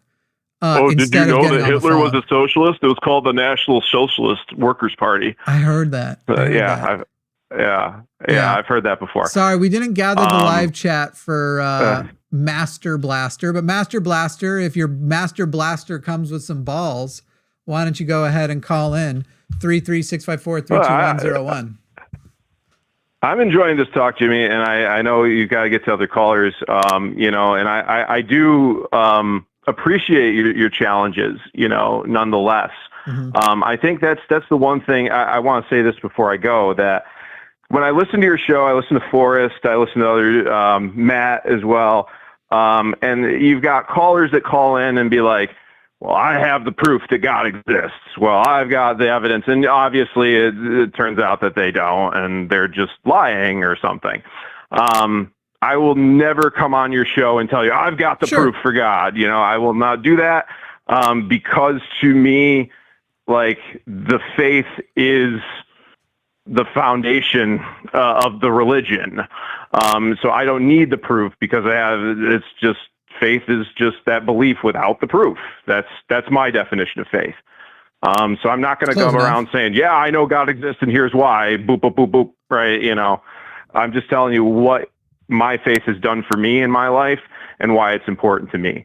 And you can say, hey, might be delusional for that. You can think that, but Josh, you know, I'll actually tell you this. My conviction. The thing that I'll tell you in response to that is more Right now we're sitting as though, and it's not actually something I concede, but we'll usually give it as a, like, for the sake of argument. Right now we're sitting and assuming that your faith is also not resulting in additional harmful things, either to yourself or other people in your life. Maybe that's the case. Maybe you're the one. But I will tell you that even the most progressive Christians I've ever known who became atheist, when they looked back, went, I didn't even realize, because it was so far from my mind of possibilities of harm, that actually I was hurting myself still in this way, or hurting others in this way by repeating these things. And so one of my main concerns would be, Josh, is if faith isn't a good way to get to truth, but we know it's a very good way for a lot of people who are probably otherwise good to do bad things, but believe they are good. That would be the number one reason why even a progressive like yourself, I will hope, will take, in the same way that I think you would look at another person of a religion where you can for sure see the harm and say, I hope something changes their mind, even as my mind isn't being changed with the same foundation. I hope that for you too, Josh, because I don't think you'll actually know whether or not your faith is harm-free until you are free of the faith. Well, I thank you for taking the time tonight to talk with me tonight, Jimmy. Very pleasant call. Having Thanks, this Josh. chance to chat. I know you won't have like some crazy caption to put on if you end up clipping this or anything. Oh, don't be so sure. We let AI recommend 10 titles, and we usually, I don't even listen to the call before we put them up. So listen, I don't know what it's going to say. Well, don't do me too dirty then. All right, man. The editor likely won't. She's great. All right. Well, cool. I'll tell you this much before I go. Because you know Pokemon. Yeah. President Gumshoes is putting up a stack attacker to keep the Ludicolo and bad Lombres out, and he's going to make Hoenn pay for it. That's right. That's right. What's your favorite Pokemon before you go? Scyther. I'm an Alakazam boy, or I think Abra is probably my favorite, but that family is mine. Another Gen 1er, because that shows our age, right? Hell yeah. Hell yeah. That shows our age. There was only 150 when it started. Now they're adding even more. It's crazy. So many. And now there's a baby Pikachu. Talk about desperate. All right. See you, Josh. Good night, man. See you. Well, I hope one of those people who are being so brave in the chat are about to call in. Hey, just a reminder right now, I do want to give a couple of shout outs. Worworm, an extremely generous $500. Do look out. We will put the instructions in the description of the charity event. There will be some merch that you'll be able to send us an email with proof that you were the person who made that donation. And we're going to give the people who do donate more than $500 a free bit of exclusive merch. People who donate over 100 will have access to buying some exclusive merch, but over $500 you will get it for free. Blue Eyes White Dragon is not a Pokemon, and Typhlosion is not the best. Sorry, Rent. No, I'm kidding. Typhlosion is fine. That's, it's a preference. It's a preference. Let's see here. Frank in California. Frank, you are on the line with Jimmy Snow. How are you, Frank? Hey, I'm fine. Thank you, Jimmy. Your audio is impeccable. How do we get everybody's audio like this? Frank, what are you calling in about? Hey, Jimmy, long time, first time. Big fan. Cool. So I've been wondering, because I've heard you say that billionaires should be illegal. Yeah. But under the present system, how do you actually make that happen? So, this is going to be one of those very unsatisfying answers, which is that I've read several theories about how it would be done, and I don't know which one is the right one, and I wouldn't trust myself to be the person who makes the decision. But certainly it would be a phased approach. I think you would start with how we are paying people. The first thing you would do is probably cap how much a person can make this year, and then you start working on the redistribution patterns and how you would take back money from. If we are doing a phase approach of socialism, not the straight jump to communism that Javon believes is possible, which bless him, he can believe whatever he wants. I don't know how he thinks that's possible, but I like hearing him talk about it. It would certainly be a very phased approach, and people would still be able to quote unquote be rich but you wouldn't be able to be as rich as you are. And I mean, look across the world and across societies. This just isn't as big an issue, except in the worst countries with the worst greed problems, the worst power disparities, the worst wealth inequality. Like this isn't an issue in other places. So a lot of places have figured out how to say, you still got to be rich here, but you don't get to be rich while people who work for you are still relying on government benefits and live in poverty. Somebody who's working for you 40 hours a week, you don't get to be filthy rich and make them get food stamps. That's crazy. So on the pay side, I completely agree with you. Mm-hmm. But the problem is with folks like the tech bros, most of their net worth is tied up in their stock. Mm-hmm. So it could, like take Elon, right? Elon Musk, like estimate is 95% of his net worth is in Tesla stock. Yeah. I don't know how you unwind that without crashing the stock market. And if you crash the stock market, I suspect whatever system. Again, I'm glad I'm not the person deciding, but I suspect we would have to go to a post-stock market world in general, because already the way the stock market currently operates is insane. Like you make $5 billion a quarter every quarter, you're actually a failure of a company, because your success isn't gauged on if you made a profit $5 billion. It's whether or not the profit you made this quarter is more than last quarter, and this year is more than last year. So no, the economic world in which I believe we would live in the future, I can't imagine would still have a stock market, especially because giant companies would be forced to be broken up by a lot, and then we would be turning into worker co-ops. And so as far as Elon Musk wouldn't be allowed to own all of those stocks, because they would be distributed to people who work at Tesla. And to others, but to the workers themselves for sure. Yeah, that's a very ideal world, because even outside of the folks that work for large companies, like a mom and pop small business owner that has 300K, 500K statuette in an IRA invested in the stock market, they're going to get hammered too.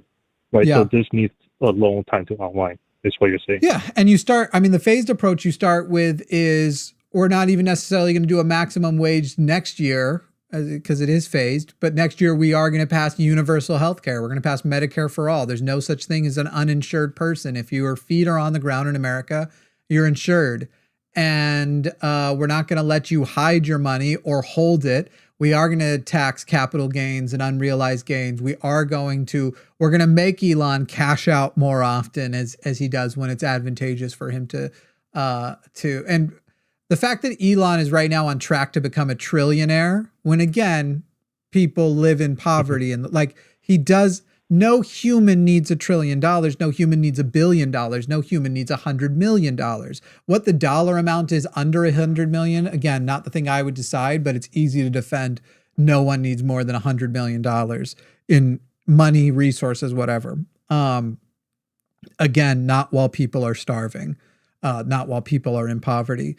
So you start with the approach of, we're going to tax you more, and you're going to pay for it, and you're going to pay for your workers to have a livable wage, because you don't get 40 hours out of people without them getting a livable wage. You don't get 40 hours out of people without them having healthcare, without them having still far less advantage than almost all of you rich people were born into.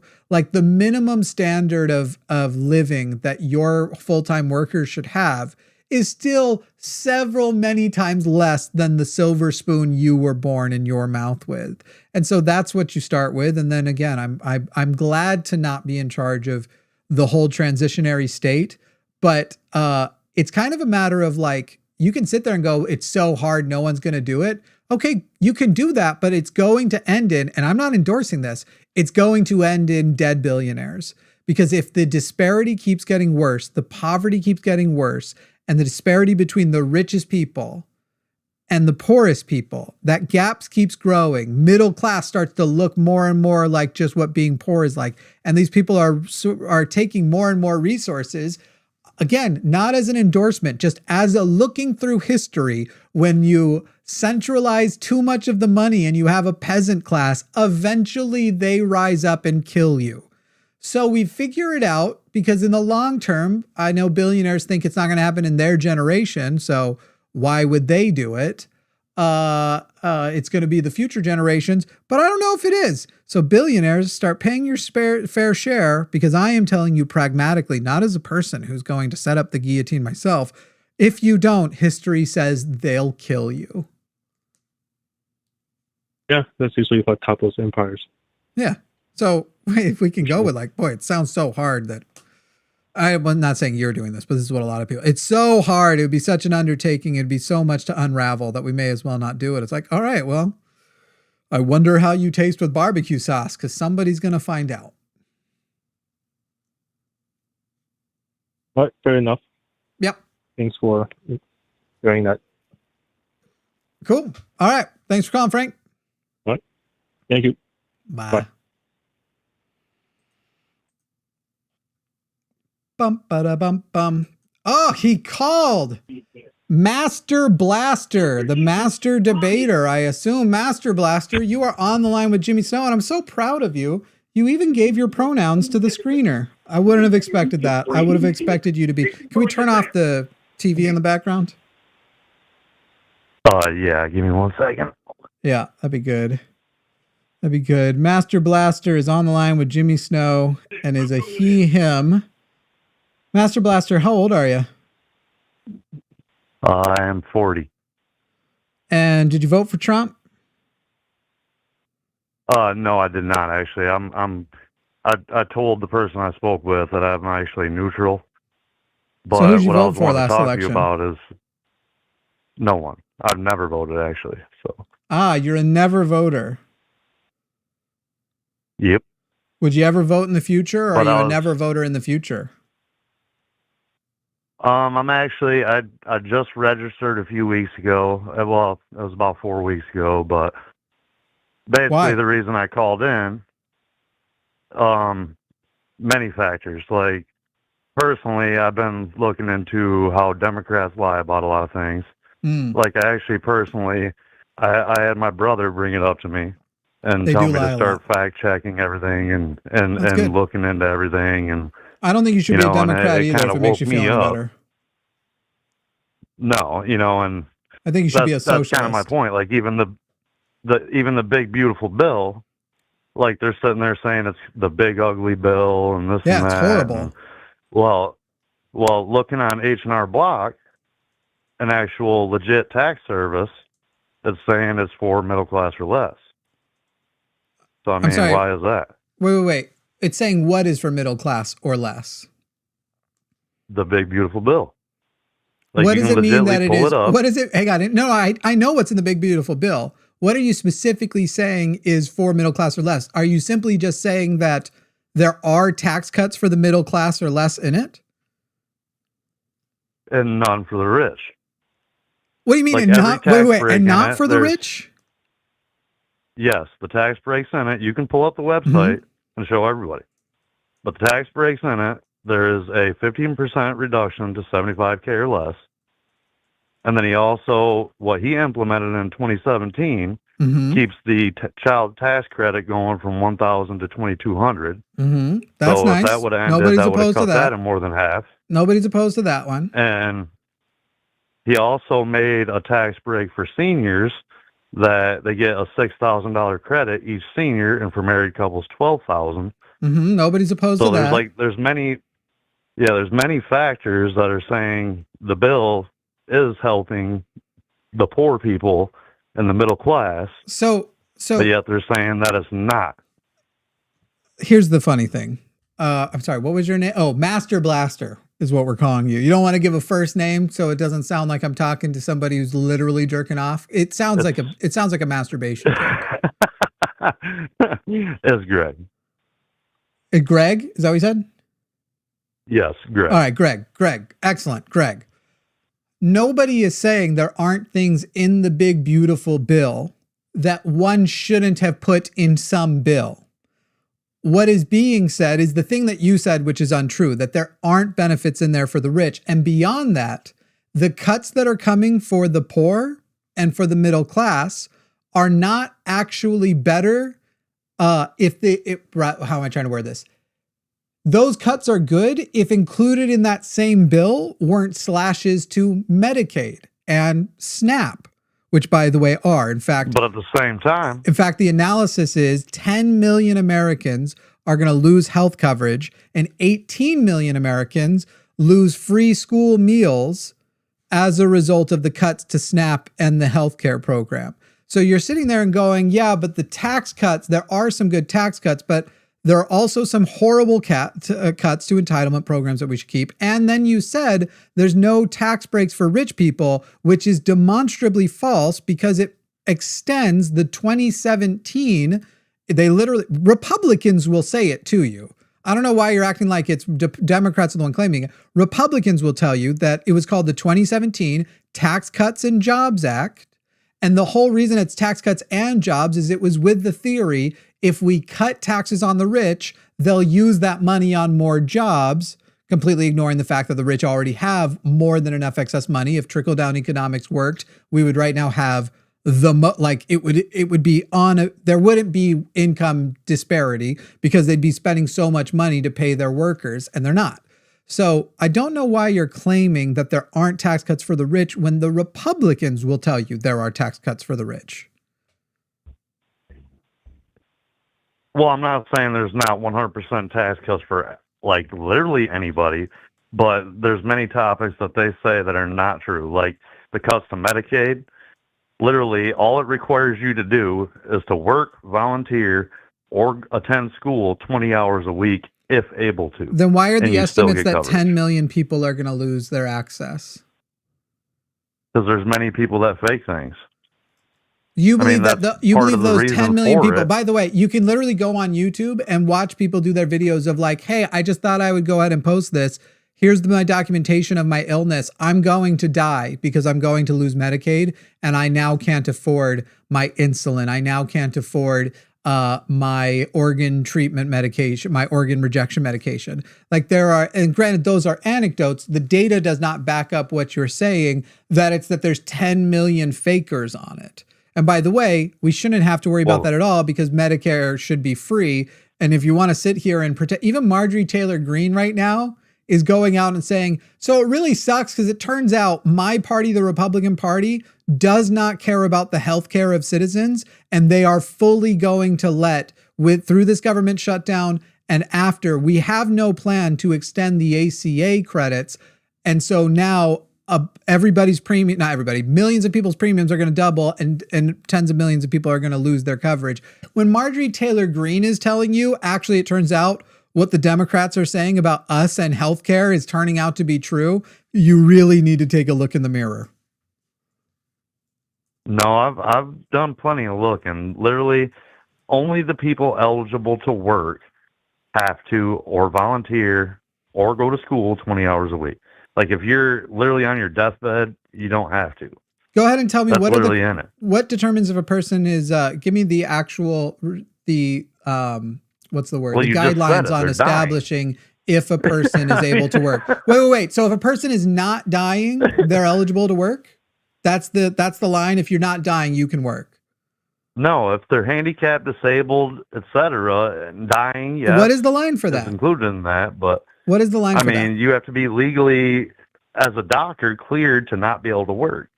I mean, that should be the same for everybody. Watch the people who don't. And you believe that that's what's happening? That 10 million people, that 10 million people have access to the medical care and the evaluation systems. Why is there so much noise in the background? Is this another one where your girlfriend is?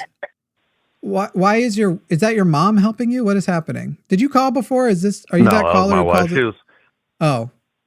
She was talking about her paralyzed father not getting any help from Democrats either, is what she brought up. I'm not a Democrat. I'm a socialist. There shouldn't be, you're delighted that 10 million people, and you are wrong, as far as like the getting back on, they put way more, ma'am, if you want to talk, get on the phone.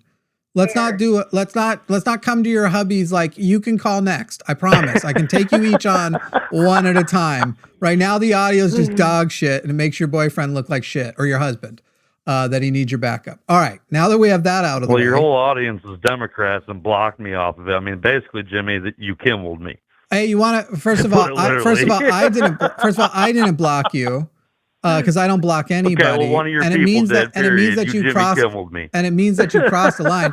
By the way, that's not what getting Jimmy Kimmeled is. Facts. That's not what getting Jimmy Kimmeled is. Facts. The government, the government. Oh my God, are you going to shut up? I'm going to explain to you the difference. The government did not come in and tell me that I had to block you, or else the government was going to retaliate against my organization. So even if I had chosen to block you, chose to block free speech. Even if I haven't, no, I haven't blocked free speech. Blocking free speech means government is going to punish you. You don't have free speech like in other people's homes, in other people's platforms, and other people's. Free speech means the government will not retaliate against your speech. I'm not the government. So in other words, it's okay if it's you, but not them. 100% correct. It is 100% correct that are you joking? Are you wait. So, Greg, I forgot what your name was. Greg, you're saying, Greg. Do you have kids? Yep. 3 sons. Great. So do you believe that trans people, are you good with trans people? You believe that's all legitimate? You're very progressive when it comes to trans people? Yeah. I mean, I think people should do what they want to do. I mean, I don't have none against that. What is something you definitely disagree with? Well, lies, like I stated in the very beginning. Okay. That's like, that's I mean, a very bring up many topics, that's just an abstract concept. Hold okay. on. Do you believe that? Well, don't interrupt me. Let me speak. No, I am going to interrupt you. I am going to interrupt you because you're now going with an abstraction and this isn't useful to the actual conversation. So what about the useful conversation? Are you against animal abuse? Are you against animal abuse? Well, yeah. So if I come into your home, what person is it? If I come into your home, the place that you are responsible, not just for yourself, but what your children hear, and I start trying to convince your children that animal abuse is super tight and okay, you're going to let me do so unrestricted because I have freedom of speech? So now you go to freedom of speech to beating an animal? Yeah, if I believe that it's okay, I'm not going to beat the animal. Listen to me. I'm not going to beat the animal. I'm just going to defend that it's okay to beating animals, right? So if I come into your house, you're going to let me do that. Excuse me. You're going to let me into your house. You're not going to remove me. If I want to be there, I just get to be there and I get to speak on whatever topic I want, and you're not going to restrict it because that would be restricting my freedom of speech, right? If you're just saying words, I mean, that's words.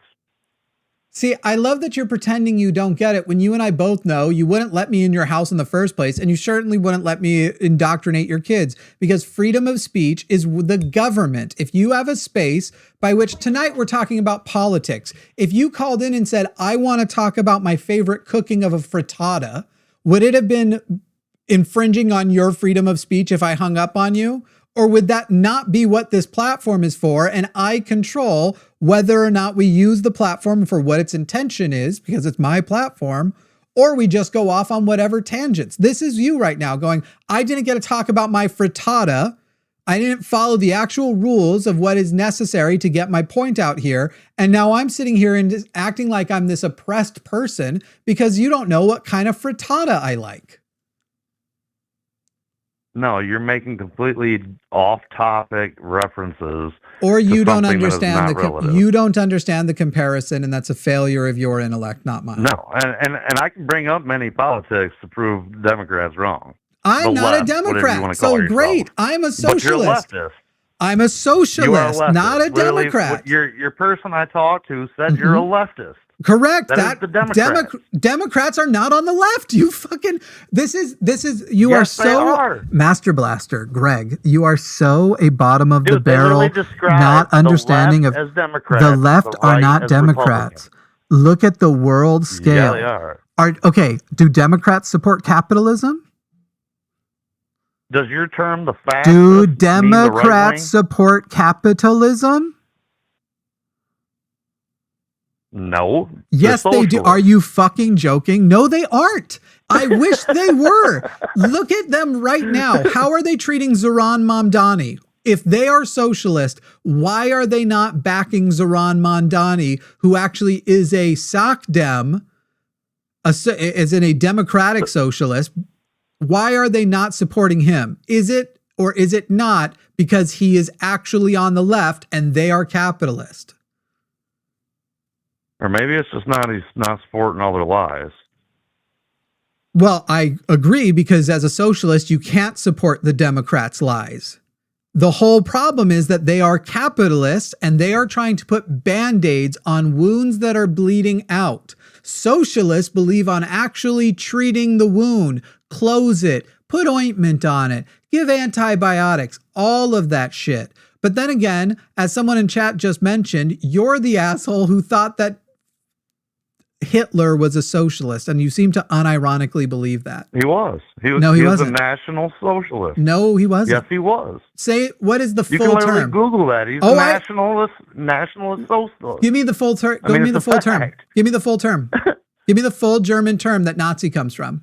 What does the Na stand for? I mean, I can fact check it. What does the Na stand for? Everything I've said is a fact. I'm not saying you're wrong that his party was called the National Socialist. I'm telling you that doesn't make him a socialist. What is the name of North Korea? What is the second word in that? What is the name of North Korea? The full name. Literally, what is the second word in that? Answer my question and I'll answer yours. Answer my question. I'm going to, you're going to understand if you'll answer the question. Fact. What is the full name of North Korea? I'll give you the hint. I'll give you the initials. Don't matter to me. DPRK. Either you don't know and you don't want to reveal that you're dumb, or you know that this is about to completely undermine your point. What does DPRK stand for? It's the full name of North Korea. What does it stand for? I don't know. It stands for the Democratic People's Republic of Korea. So do tell me, North Korea. Why are they not considered a democracy? I'm asking you. North Korea is called the Democratic People's Republic of Korea. Is North Korea democratic? Yes or no? No. Exactly. So having a word in the name doesn't actually make it that thing. No, you're just manipulating the truth. No, I'm telling you. Hitler had many stances the same as socialists. Sir, then why did he persecute the socialist? Why was he anti-socialism? Why does socialists persecute Reds? Why did the Nazis persecute the socialists? Why does every historian say that the Nazis, the National Socialists, were in fact fascist? Explain both of those to me, please. The same reason you guys persecute Republicans. Republicans aren't socialists. You are saying, bad, excuse me, this and that. I mean, Taco Trump. You know what's funny is you almost accidentally just told the truth. Socialists persecute the Republicans because the Republicans aren't them. Now, socialists happen to be right. The difference is the Nazis were wrong and persecuted the socialists. The Nazis persecuted the socialists because they weren't socialist. Republicans aren't socialists, and we do make fun of the fuck out of you guys. Persecute's like a victim word, but I will make fun of the fuck out of you, who you're pretending you're not a Republican, but you're literally just saying Republican talking points. I'm not. I've never voted. Yeah. Yes, you are. I've never voted. You're 100% a Republican. Anyway. No, I'm not. Yeah, no, and yet you are. And yet you are. That's what you guys always do. When someone's not for you, they're against you. So why do all historians... I already told you I'm against the Democrats, so your category makes no sense. I'm literally not a Democrat. I think the Democrats suck. Trump, dude. And I've given you the Republicans. You are a Republican. You're sitting here lying. You're a Democrat. Great. Which lie did I tell?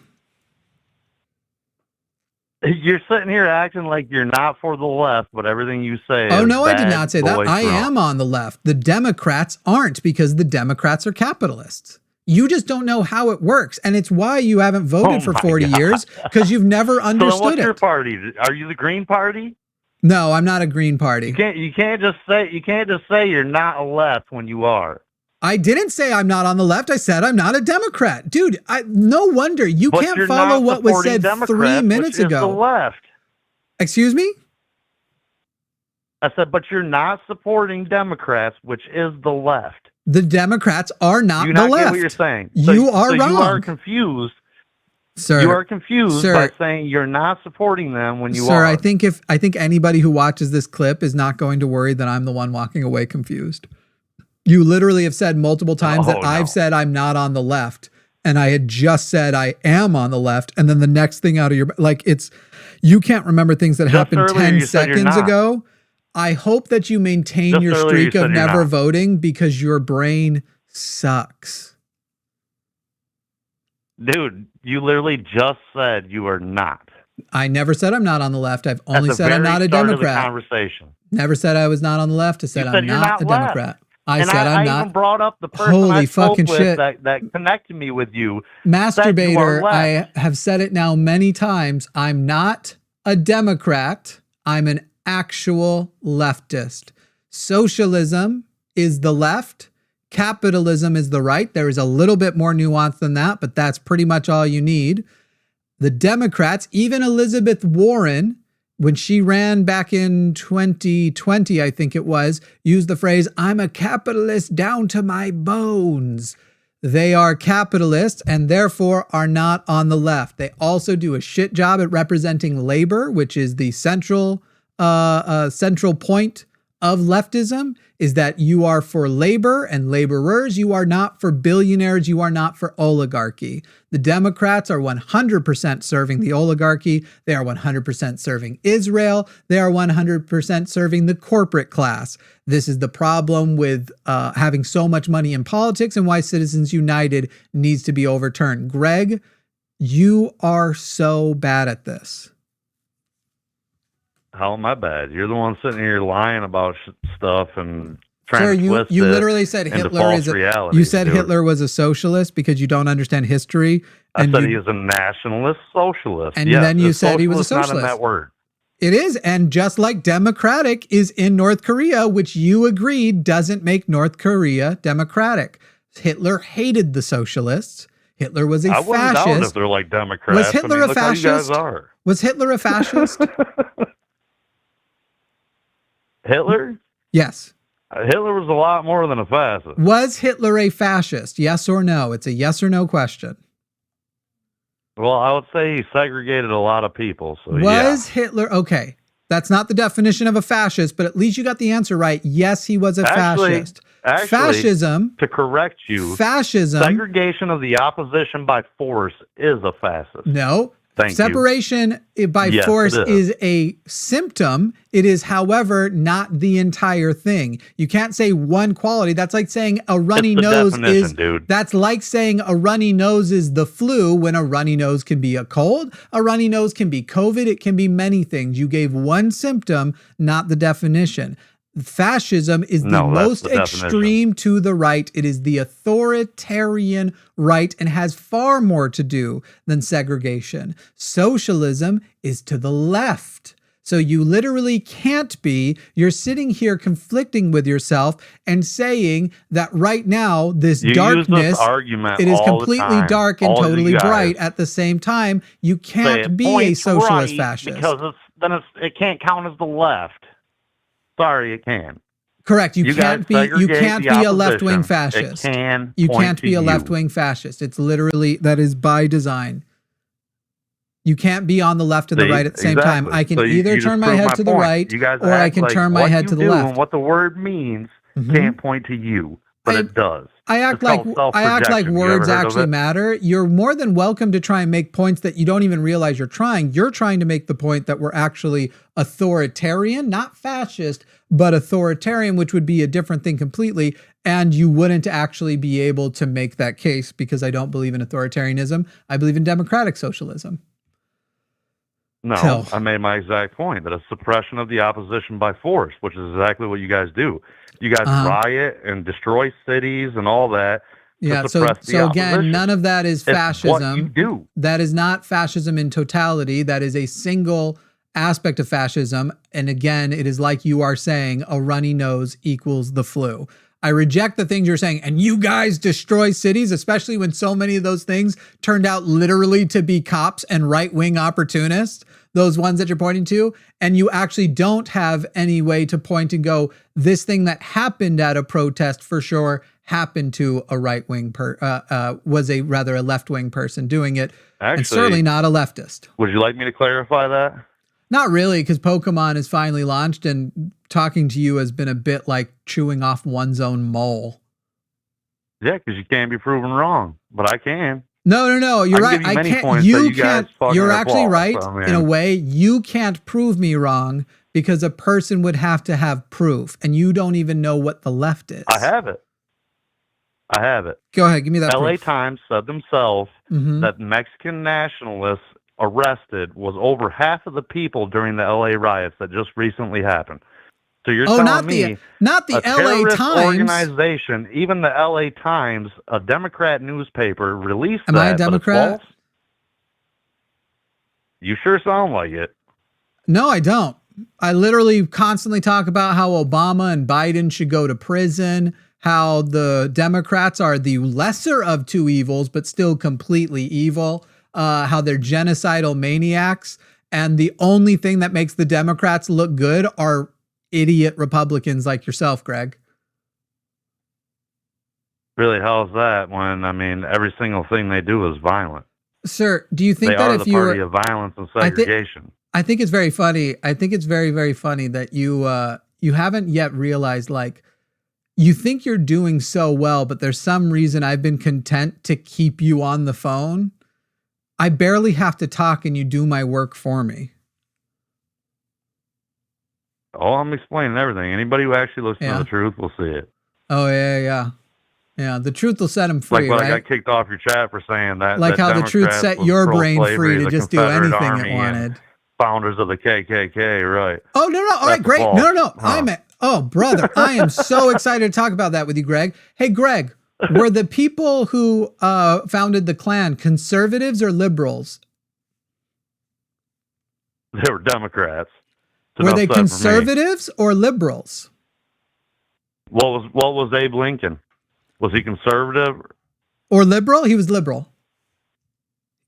No, he wasn't. Yes, he was. You guys are just trying to take credit. Oh my God! For somebody who was opposite your party. All right, Greg. I'm about to give you a little fucking history lesson because once again, you don't understand how anything works.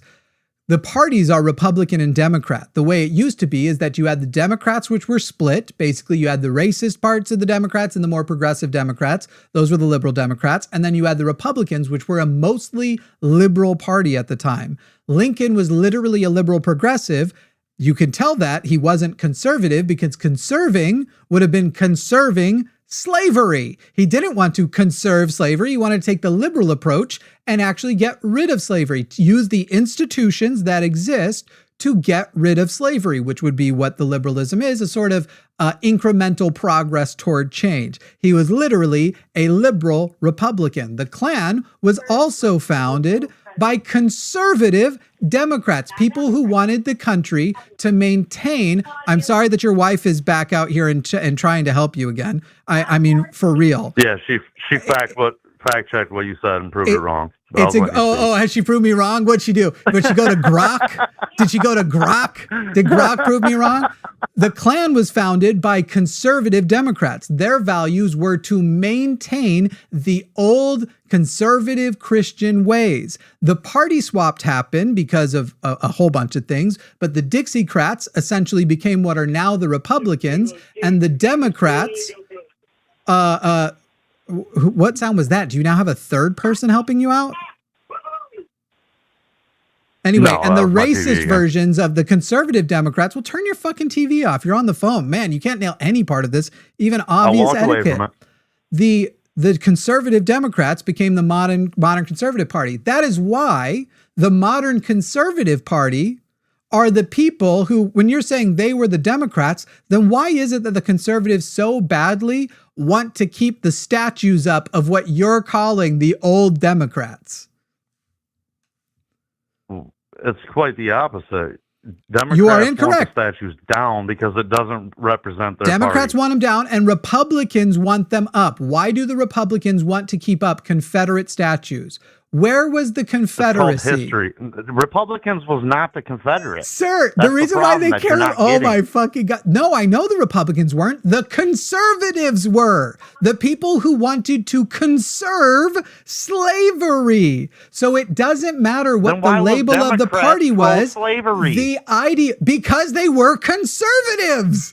Greg, I've explained it to you 4 times now. They were conservatives. The conservative Democrats. So, in other words, And now, hold who are on. the now? Which party are the conservatives? Which parties want to keep so in the other old words, ways? You're taking. Greg, you've So in never other heard words, of the you're party taking swap? what you Did you referenced- graduate hold high on, school? Let me speak. Let me speak. So you're Uh-huh. taking, just like you did earlier, trying Mm-hmm. to flip it around, just like North Korea being a Democrat.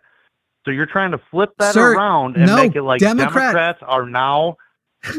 I mean, So, come on this now, is dude. You're hilarious. making it like Republicans was Democrat Democrats. is actually incompatible with the word. Democratic is incompatible with the type of government that's in North Korea. Conservative Democrat and liberal Republican, those are words that do not contend, they just define. That's why they're separate words. That's why there are such things as even liberal Democrats. There are ways to be liberal Republicans. There are ways to be conservative Democrats. Did you not graduate high school that this is the first time you've heard of the party swap? Or are you just a Tucker Carlson conspiracy theorist who doesn't believe the party swap happened, even though you must be aware that it is the conservatives modern day who revere their Confederate ancestors? And that's why Democrats now segregate red because they can't black red. I mean, I that's don't even literally know what's if you know happening. what you just They said. literally everything What they in the world everything they was the- say is were those hate words? red. Hate red? Yes, everything they say hate Republicans. And you No said matter what that's Trump why. does, hate them, Boy, hate them, hate them. And now I almost want to know what your favorite type of frittata is, because that's as unrelated to the words before. No, they literally do the same thing they did back then. So you are Just now, conceding. instead of Okay, great. So segregating you're saying, but black, now, so you are they conceding segregate everything that red. I was right about the party swap, because it wouldn't make sense to move on to this unless you are conceding it. So you are conceding that the party swap did in fact happen. I'm not conceding that. That Oh, is okay. a Democrat imagination. It is. Interesting. Because why would your party and all still historians. be under you? Why do conservatives revere their Confederate ancestors? I got news for you. The people in charge write history. Why do conservatives Democrats have mostly revere? been in charge. Why do conservatives revere their Confederate ancestors? I don't revere them. What? Literally, Oh, I you said live in the you're not a North, conservative. And Why? my ancestors were Republican. Hey, Go what figure. states? What states were the Confederacy? The South? And what party Many of them. do those states mostly belong to now? A good majority of them blue. Great. No, If you not look true. California, that whole area, yeah, California- it's all wait. blue. California is the Confederacy? A lot of southern states were back then. Was California? It's kind of why that's where the history comes from, North versus South. Was California in the Confederacy? I just asked you to name what states were in the Confederacy, and you said California. And you want me to take I a said history southern lesson states on you? and referenced a southern Can you state. name one state in the Confederacy? One. Because you just said California. Name one state that was in the Confederacy. I can literally name all of them for you. Name one. Did he drop because did you leave because it's been revealed? Oh, you are there. Name one Confederate state. Are you Googling? South Carolina, Florida, Alabama, Georgia, Oh, you Louisiana, needed a Texas, minute to Google Virginia, it? Arkansas, Tennessee. Great. You needed a minute to Google it. And what party are those states overwhelmingly a part of? Now Yes. a majority is red, yeah. Great. Now, the That don't mean people don't change with time. central theme of the Confederacy, while it was on slavery, it was also on states' rights, that they wanted statehood independence from the federal government. And the main one that they wanted to do was slavery, but they also wanted it when it came to farming regulations and everything else. They wanted state independence. They wanted to conserve states' rights. Tell me, which party currently today also has that same Confederate value of the states' rights should be more important than the federal rights, including and especially when it comes to civil rights issues? Is that the Democrats or the Republicans? Well, if you're talking, is that the Democrats like or the Republicans? Is that the Democrats or the Republicans? The farming. Is that the Democrats or the? Are you going on Biden? Okay, so that's a fun attempt at diverting. Who are the states' rights people? The Democrats or the Republicans? Right now, I would say more Republicans. Yeah, no shit. That's their whole thing. You guys are more defending. So the values of the Republican Party, immigrants than actual Americans. Somebody should defend immigrants and Americans. You don't have to choose one or the other. That's the delusion that Donald Trump has given you. But you are very deluded, and clearly by Donald Trump. But he's never going to fuck you, dude, no matter how bad you want him to. Back to the point. So you've just acknowledged that you say the party swap didn't happen, but the values of the Republicans and the values of the Confederacy are more close to each other than the values of the Democrats and the Confederacy. You literally thought California was in the Confederacy. Am I talking like what? Gun rights? Oh, it'd definitely be gun rights too. Though ironically, as a socialist, I am pro arming the proletariat, but you probably don't know what that phrase means. Well, I mean, that's part of their stance. I mean, they want to take away the guns. It's kind of a dictatorship. I feel like at this point I'm beating up a 10-year-old child. You desperately need to go to school. Like you need a high school level history because you are losing this so badly. I'm so excited to post this as a clip, and we will be posting this as a clip. What's your stance on National Guard? What about on Amendment the National 2, Guard? Section 2 of the Constitution? Yeah. On the National Guard, whether or not we should have one or whether or not we should deploy it to our own cities. Deploy it to our own cities. Oh, I think it's crazy what we're doing, deploying it. The way Donald Trump is literally declaring war on cities, especially cities who say they don't want him there. And we don't have good data to show that this is a long-term approach to actually helping with crime, with drug use and everything. Putting them there is only going to create, especially the way the prison system works, it creates more addicts and stuff. You're not going to get people rehabilitated. Clearly, the answer would be flood these areas with money for education and money for rehabilitation services. And again, medical, where people need to live, food, water. Those are the things that lower crime, not bringing in a bunch of violent assholes. So you completely deny that Amendment 2, Section 2 of the Constitution flat out says that Trump, as the commander-in-chief, has power over National Guard to deploy them either domestic or any means he wishes. What does the word plenary mean? I wonder if you know. Congress has to dispute it, and even then he has 60 days to remove troops if they say no. So you're disputing that? I literally never said that, and I'm not going to take a history or constitution lesson from somebody who literally said, by the way, did you say Section 2, Clause 2? I said Amendment 2, Section 2. You're saying Amendment 2, Section 2 of the Constitution? Yes, which declares that he has the right over National Guard. And then we'll get back to how you thought California was in the Confederacy. So exactly. I'm very curious. No. I'm not going to twist the facts. I'm going to now bring it back to here. And it's very funny that you're laughing because you're about to get completely smoked. And this is probably going to be the final smoking I do of you. There's no such thing as Section 2. Excuse me. Please wait a moment here. There's no such thing as Section 2 of Amendment 2. The Second Amendment only has one section.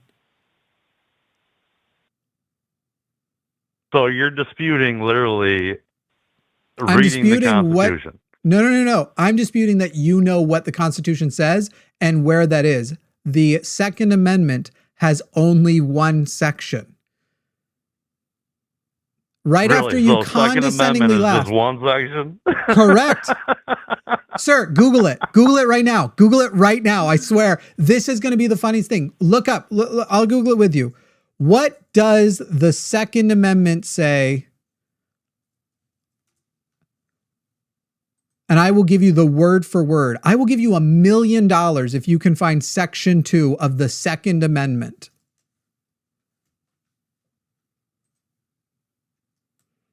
This is where I expect you to hang up, because you need to walk away in absolute shame that after condescendingly laughing that It's I don't know literally what's right in front written of my face. So what are you in talking Section about? 2. Section 2 of the Second Amendment. You have it right in front of your face. Go ahead. Read me Section 2 of the Second Amendment. It says a well-regulated militia That is being not necessary second- to the security That is of a not free Section state. The 2. right to That is people just to the keep Second bearer arms Amendment. should not be infringed. That's not It says Section Article 2. Section 2, which you says don't exist. Uh-huh. The purpose, the Commander-in-Chief of the Army and Navy, power to grant reprieves and pardons for offenses against U.S. except in cases of impeachment. And where is Power to that make located? treaties with the advice of consent of Wait, the Senate. wait, where is that so located? Go on. Where- I mean, it's where- no, literally the I'm Second listening. Amendment. No, it's not in the Second Amendment. I'm trying so hard not to call you the R word right now. It's Article 2, Section 2, not the Second Amendment. The Second Amendment, Amendment 2, is one section. And not only is it one section, I'm pretty sure there's not even a period in it. I think it might be one sentence. Hold on, I'm Article pulling it up. 2, Section 2 is not Amendment 2.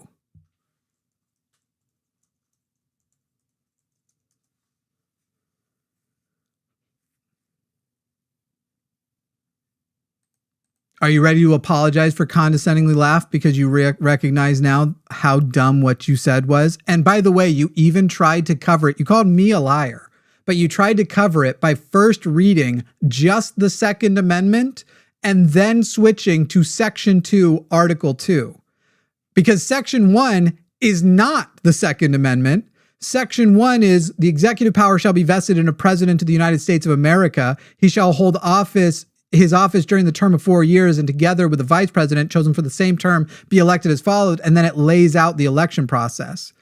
Section 2 makes him the commander-in-chief of the army. Is he not? That's article. Those are the articles. Why are you trying to? You are not getting another fucking step before you apologize for condescendingly laughing for saying, I don't know what is in Amendment 2, Section 2. The commander-in-chief. You're not. Are you going? Commander-in-chief? Are you going to apologize for condescendingly laughing when saying I didn't know what was in Amendment 2, Section 2? He is the commander-in-chief, and that's what his ability so I've is. muted you. I'm going to go ahead and infringe on your free speech again. You have not, after calling me a liar, you condescendingly laughed after, by the way, is anybody surprised? He thought California was in the Confederacy and thinks California is in the South. There's not really a version of that where that doesn't look super stupid. So after all of this condescension where Greg doesn't understand the concept of conservatism versus liberalism, right versus left, that the right is capitalism, the left is socialism, again, with some nuance added to that. But that's pretty well a good summary of it, that the Democrats are in fact not on the left, and a person who calls themselves a leftist is not calling themselves a Democrat. Only on the American scale of right and left could you say that, but leftists are the socialists and very much not Democrats or Republicans. Greg now wants to be able to see if he can gotcha after condescendingly laughing because I said it's not in Amendment 2, Section 2. Then I'm the liar, but he reads the Second Amendment as supposedly the first section, then switches to Article 2, Section 2 as though they were connected, which is directly a lie.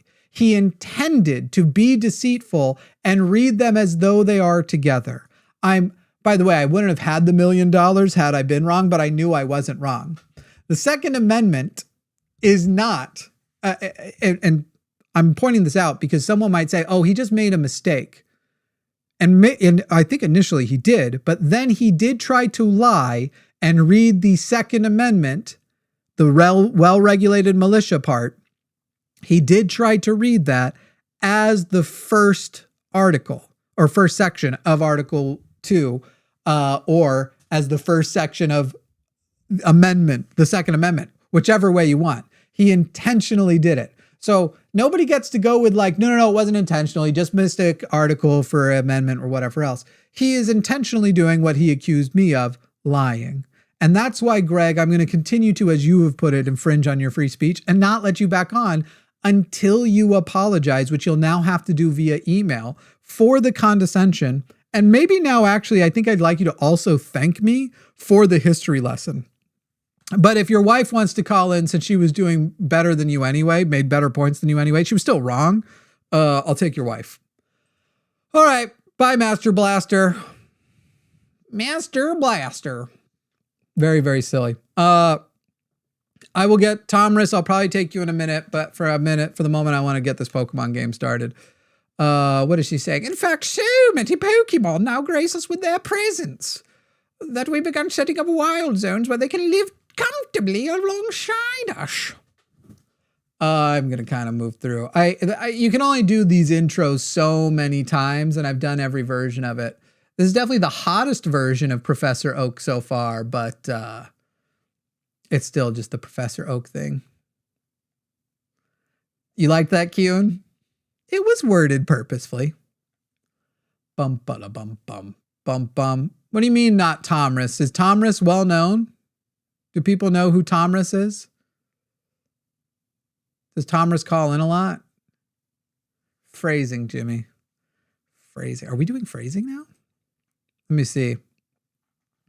Hey, people, don't forget, you can hit that donate button and donate to the Secular Student Alliance because we need to arm people. In fact, let's do this just to like put like a real bow on how bad, I already forgot his name, Greg, how bad Greg just did. Everybody donate whatever that call was worth to you, as far as like watching a Republican lying about not being a Republican.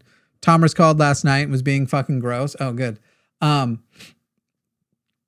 ahead and donate, not super chat, donate. You're donating to Secular Student Alliance. If you donate $5, they get the whole $5. YouTube doesn't take a cut.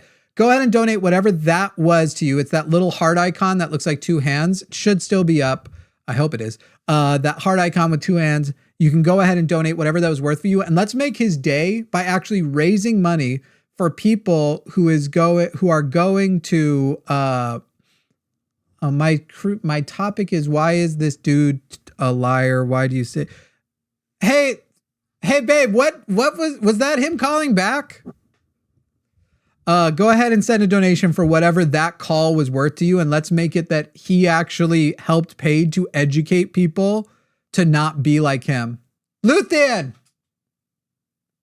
Baby! Dearest! Hang on.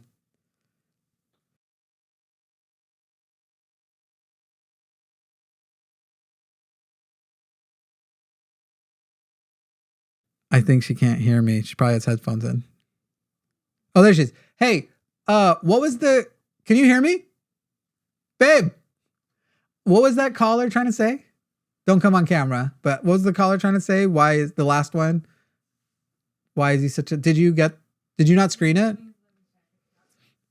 Well, I'm talking about like 2 minutes ago. So far, Greg being terribly uneducated has raised we're like $50-ish. Let's blow that out. Guys, slam those donations. What's that? Leftists and Democrats are the same thing. No. The guy who called within the last like 4 minutes. Did you not screen that one? I think it might have just been Greg from another line. Okay. It looked like somebody was like saying, yeah, I'm calling to ask, by the robot thing. Like, I'm calling to ask why the dude is such a liar.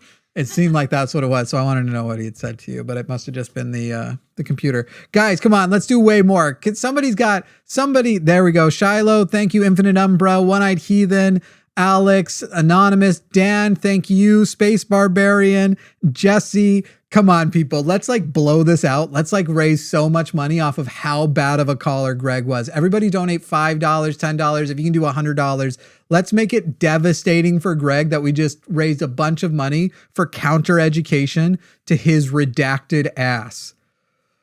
I got to stop even just saying like, I'm trying not to call you the R word right now. It's still pretty rude to say that. A city more beautiful, blah, blah, blah, blah, blah. We hope you'll bear that in mind and pardon our construction work. All right. I just want to get this started and pick my starter. Let's see. Whoever donates the most in the next 10 minutes, by the time the clock says 10 till, so 8 minutes, whoever donates the most can choose which starter I go with. I like how the CEO thinks, even if her ad did keep us from filming. Right now, we're at $20. Oh, Stephen Baker right now has $50. So somebody can beat that with another $50. It'd have to be at least 51. Thank you, people. Yeah, keep flooding the chat. Keep sending the donations. Send those donations in and help us. But the three that you see right now on are Tepig, Totodile, and Chikorita. That's left to right. Tepig's the little pig. Totodile's the little crocodile. Those ones are obvious. Chikorita doesn't necessarily sound... I don't know what animal Chikorita is modeled after. Thank you, Liz Chris, Mealy, Black Bear. You're all awesome. Darkly yours. Thank you. If anyone wants to beat... If somebody beats $50, at least $51 before 10 minutes till, you'll get to choose which one of these three starters I'm going with. Can I please humiliate Tomris? I don't... From what I can tell, it's... Well, we'll see here in a second. Thomas, I'll get you in a moment. On that side note, let's go filming. Hang on, where'd your bag go? Man, that was super embarrassing. Greg, my goodness sakes, learn a little history. This stuff is basic. And this is the hard part where it's like, thank you, Ira Jane. The people who were like, the party swap didn't happen. Okay, well, which, was it the Confederate or the Union? The Yankees? What's the right way to call it? Rebels versus Yankees, Confederate versus Union. Anyway, which one of them were the states' rights people, including civil rights? And who today are the states' rights people, including civil rights, as we see with abortion? Thank you very much, Ashley. Very, very, very much appreciate that. Is there no Twitch? There will be a Twitch in the future, but I was setting up tonight the stream and we can't do the donation system to Twitch for this fundraiser, so we wanted to do that. Also, I just very much want us to do as much as we can tonight because I think they did about $3,500 over on Matt's show, and I'd love to like try and beat that a little bit. But right now we're at $4,854. People, go ahead and flood that real quick. Let's just pop over. We're only $146 away from breaking 5,000. Let's go ahead and just do that real quick. Can we get $146 in? So go ahead, spam $1, $2, $4, $5. Go ahead and do that. So you hired a Pokemon to carry your stuff. Not a bad idea. News to me. Wait, so it snagged your bag? Aw, man. Sorry I distracted you with the video stuff. I'll make up for it, though. We'll catch that Pokemon. I really wish, like, these people, their ages are very ambiguous, but I wish they would make, like, an adult Pokemon. And I just mean, just not an adult Pokemon, but, an adult, for adults. This one's for the adults. Thank you, Space Barbarian. Right now, the people, you only have to beat $50. Someone with $51 or more, they will get to choose who the starter is. Let me go back and take a look at who it was who had the 50 again. Stephen Baker. So right now, Stephen, you're winning. Stephen Baker, if anybody wants, and I don't think I'd even said it by the time you put that donation in.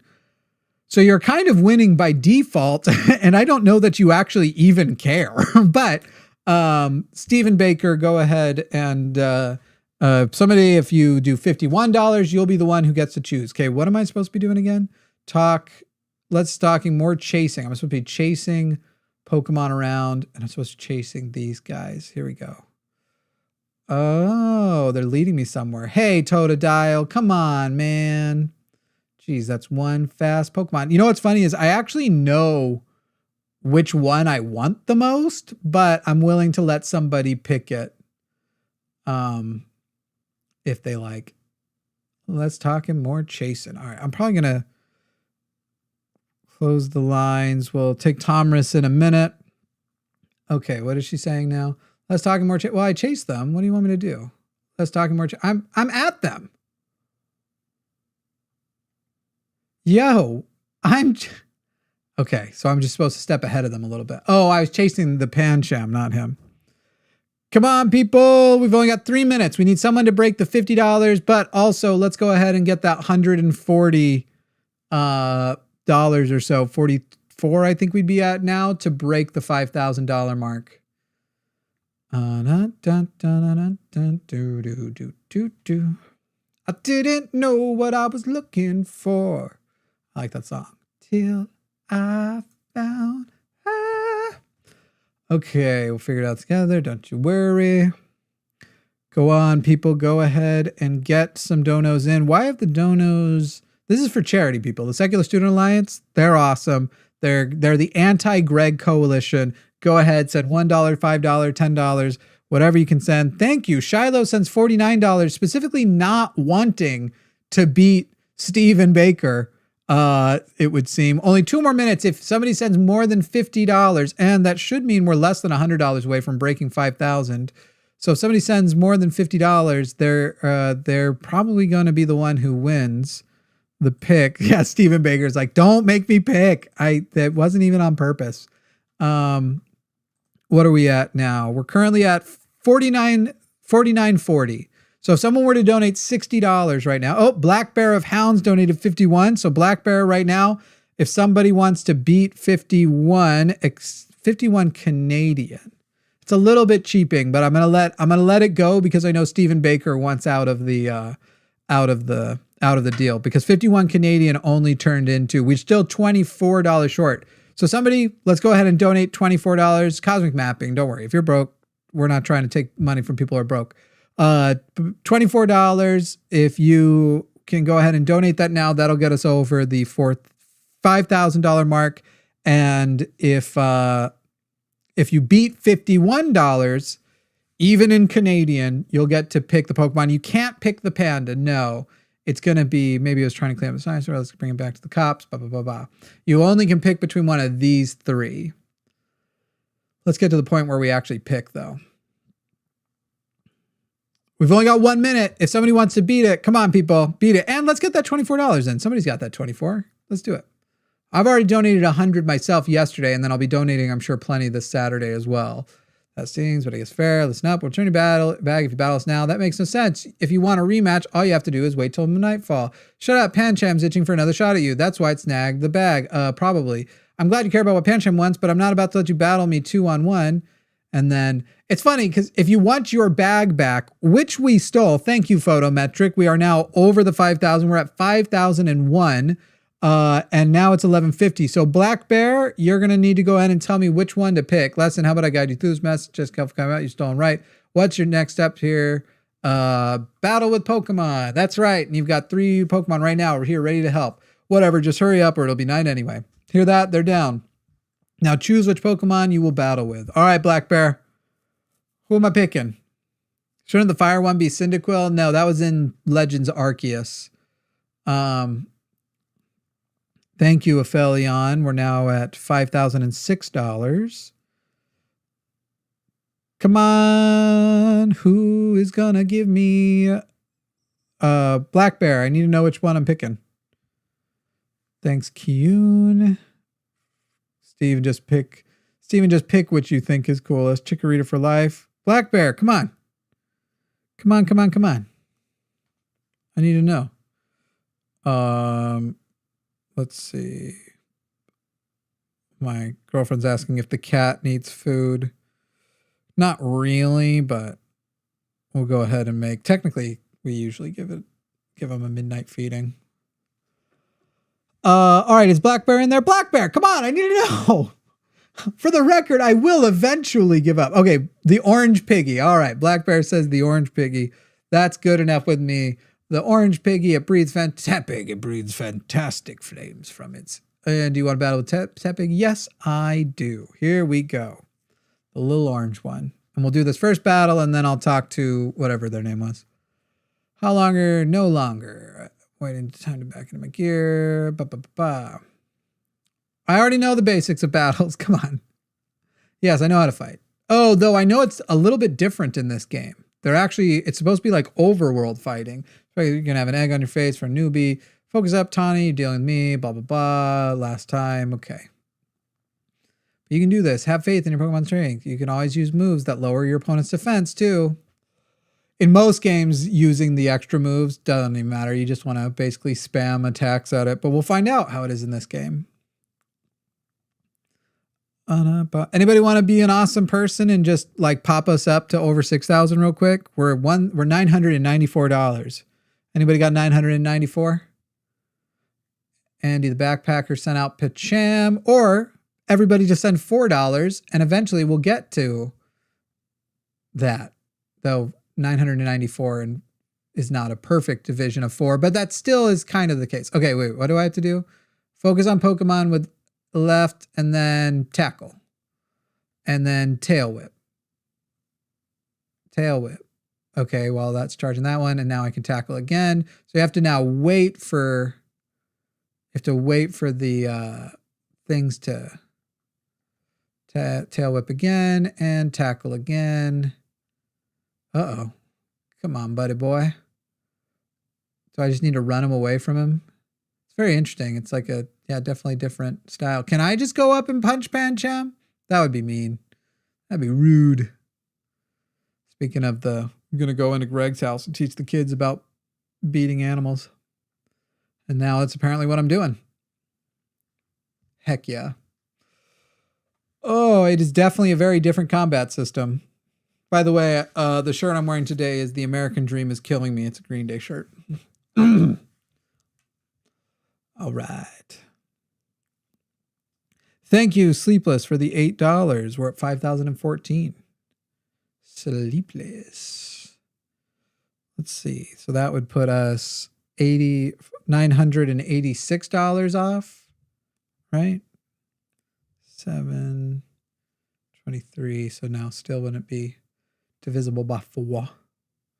Thank you, Anonymous. Anonymous. All right, let me take that call. Tomris in the U.S. Tomris, you are on the line, I guess. You guess I'm on the line? Yeah. Seems I guessed correctly. Yeah, I'm here. What's up? You tell me what's up. What point did you call in to make? Yeah, I requested the call a while ago. To be honest with you, I don't exactly remember why I called now because it's been so long. But I think no. The reason I called was because I think you're being a little dishonest when you say you're not a Democrat. Because the other guy that just called, I didn't really agree with much what he had to say. But one thing he did say that I agreed with was that if you walk like a Democrat, talk like a Democrat, then you're a Democrat. So great. I would say that just based on what I know about you, you're as much of a Democrat as I am like MAGA or Republican, as in like I don't really use either of those terms. I don't really even like either of those movements necessarily, but like I vote Republican, so cool. That kind of makes me MAGA as anyone else. You know what I mean? How am I wrong? Because the Democrats have supported a lot of things that I don't support, and it's down to their institution. And institutionally, they are capitalist. I am not. I am a socialist. Leftism is not capitalist. Democrats are capitalist. And if you look anywhere else in the world, basically, Thomas, what you have is the very Republican American-centric view that the world is like America is. And everywhere else will tell you, no, the left is Labor Party. It is the socialist parties. It are the people who are very much not serving the billionaires, serving the corporate class. And the number one reason you can really tell the Democrats aren't leftist is because they make most of their fundraising off of rich people, off of billionaires, because it is the corporate class, the wealthy who fund them. So you can say it all you want, but just because you don't have a robust understanding of what a Democrat is versus what a leftist is, just because you don't get why every time people call Democrats socialist, the reason I get disgusted isn't because I think socialism is a bad word. It's because I wish the Democrats were socialists. They are nowhere near that cool. So that's why you're wrong. I mean, wouldn't you say that? this might not be true. Actually, I mean, my thought is that even if you are someone like Bernie Sanders, right, you still have to operate within the framework of American politics, and what that means doing is essentially in some capacity like cooperating with capitalism, right? Bernie like Sanders really on the world scale far. would be considered a moderate. He wouldn't even be considered a leftist. So yes, if you are still going to be right-wing adjacent, you have to be within the current framework. And Zoran is certainly running on the Democrat side because it's easier to convert a Democrat to more socialist ideas because Democrats are to the left of Republicans, but they are not on the left side of moderate. So that is what makes them not a leftist, just as Republicans are to the left of libertarians. So if libertarians became like the primary party, if we went to a two-party system and it was Republicans versus libertarians, would Republicans now be leftists? Oh, wait, hold on. So you're American, I'm American. When I say someone's on the left, I'm not talking about in the grand scale of like human history or something. I'm talking about in America. No, I'm talking about the world scale of politics and what those words mean. You're talking about, as I just laid out, you're talking about relative leftism, and you could have answered the question and we would have gotten to why it doesn't make sense if you just answered it. If libertarians and Republicans were the two parties, we had a two-party system, and libertarians, which are currently the most right, and Republicans are to the left of them. If they were the main two parties, would that mean Republicans were suddenly leftists? Or would it be a two-party system still on the right because both of them have right-wing political views? Your premise is incorrect. The Republicans would be further right than libertarians, but in the what do you mean they're further right than libertarians? Wait, hold on. I'm just gonna. You can respond what does to that it mean second, to be right? I'm just gonna address the hypothetical. Okay. I'm sorry. What does it mean to be right wing in your world? To address the hypothetical. Go ahead. To address the hypothetical, if the two parties were the libertarians and I'm just gonna go along with it. Libertarians are the most right wing. Republicans are the least right wing, but they're still right wing. Yes, in the context of American politics, in that sense, Republicans would be left-wing. So then what I said was correct, is that you're establishing right versus left on your very American-centric, but not only the American-centric, but denial that other political positions exist because they're not a part of the two parties. And the reason why this doesn't work is let's say that two-party system emerged, but the Democrats still existed, they just couldn't win power, you would still have more to the left of that even, but they'd just be being ignored, and still then the Democrats wouldn't be the left. Socialist and actual left-wing politics, people with left-wing politics do exist, and if we're categorizing them as either on the left or the right, when it goes to evaluating where they are, you have to go to the full scale. The one that, like, if you go right now and find out your political alignment, that goes right to left, authoritarian to non-authoritarian, that is going to be evaluating on that actual meaningful scale. But you're basically saying, well, if only two parties are like the ones that are winning or whatever, when anybody else, despite how far away the Republicans would still be from the Democrats in that world, or the Democrats are current day from the socialists, you still have to put Democrats and socialists on the same side, even though they have far more in common. You Republicans and Democrats have way more in common than socialists and Democrats have.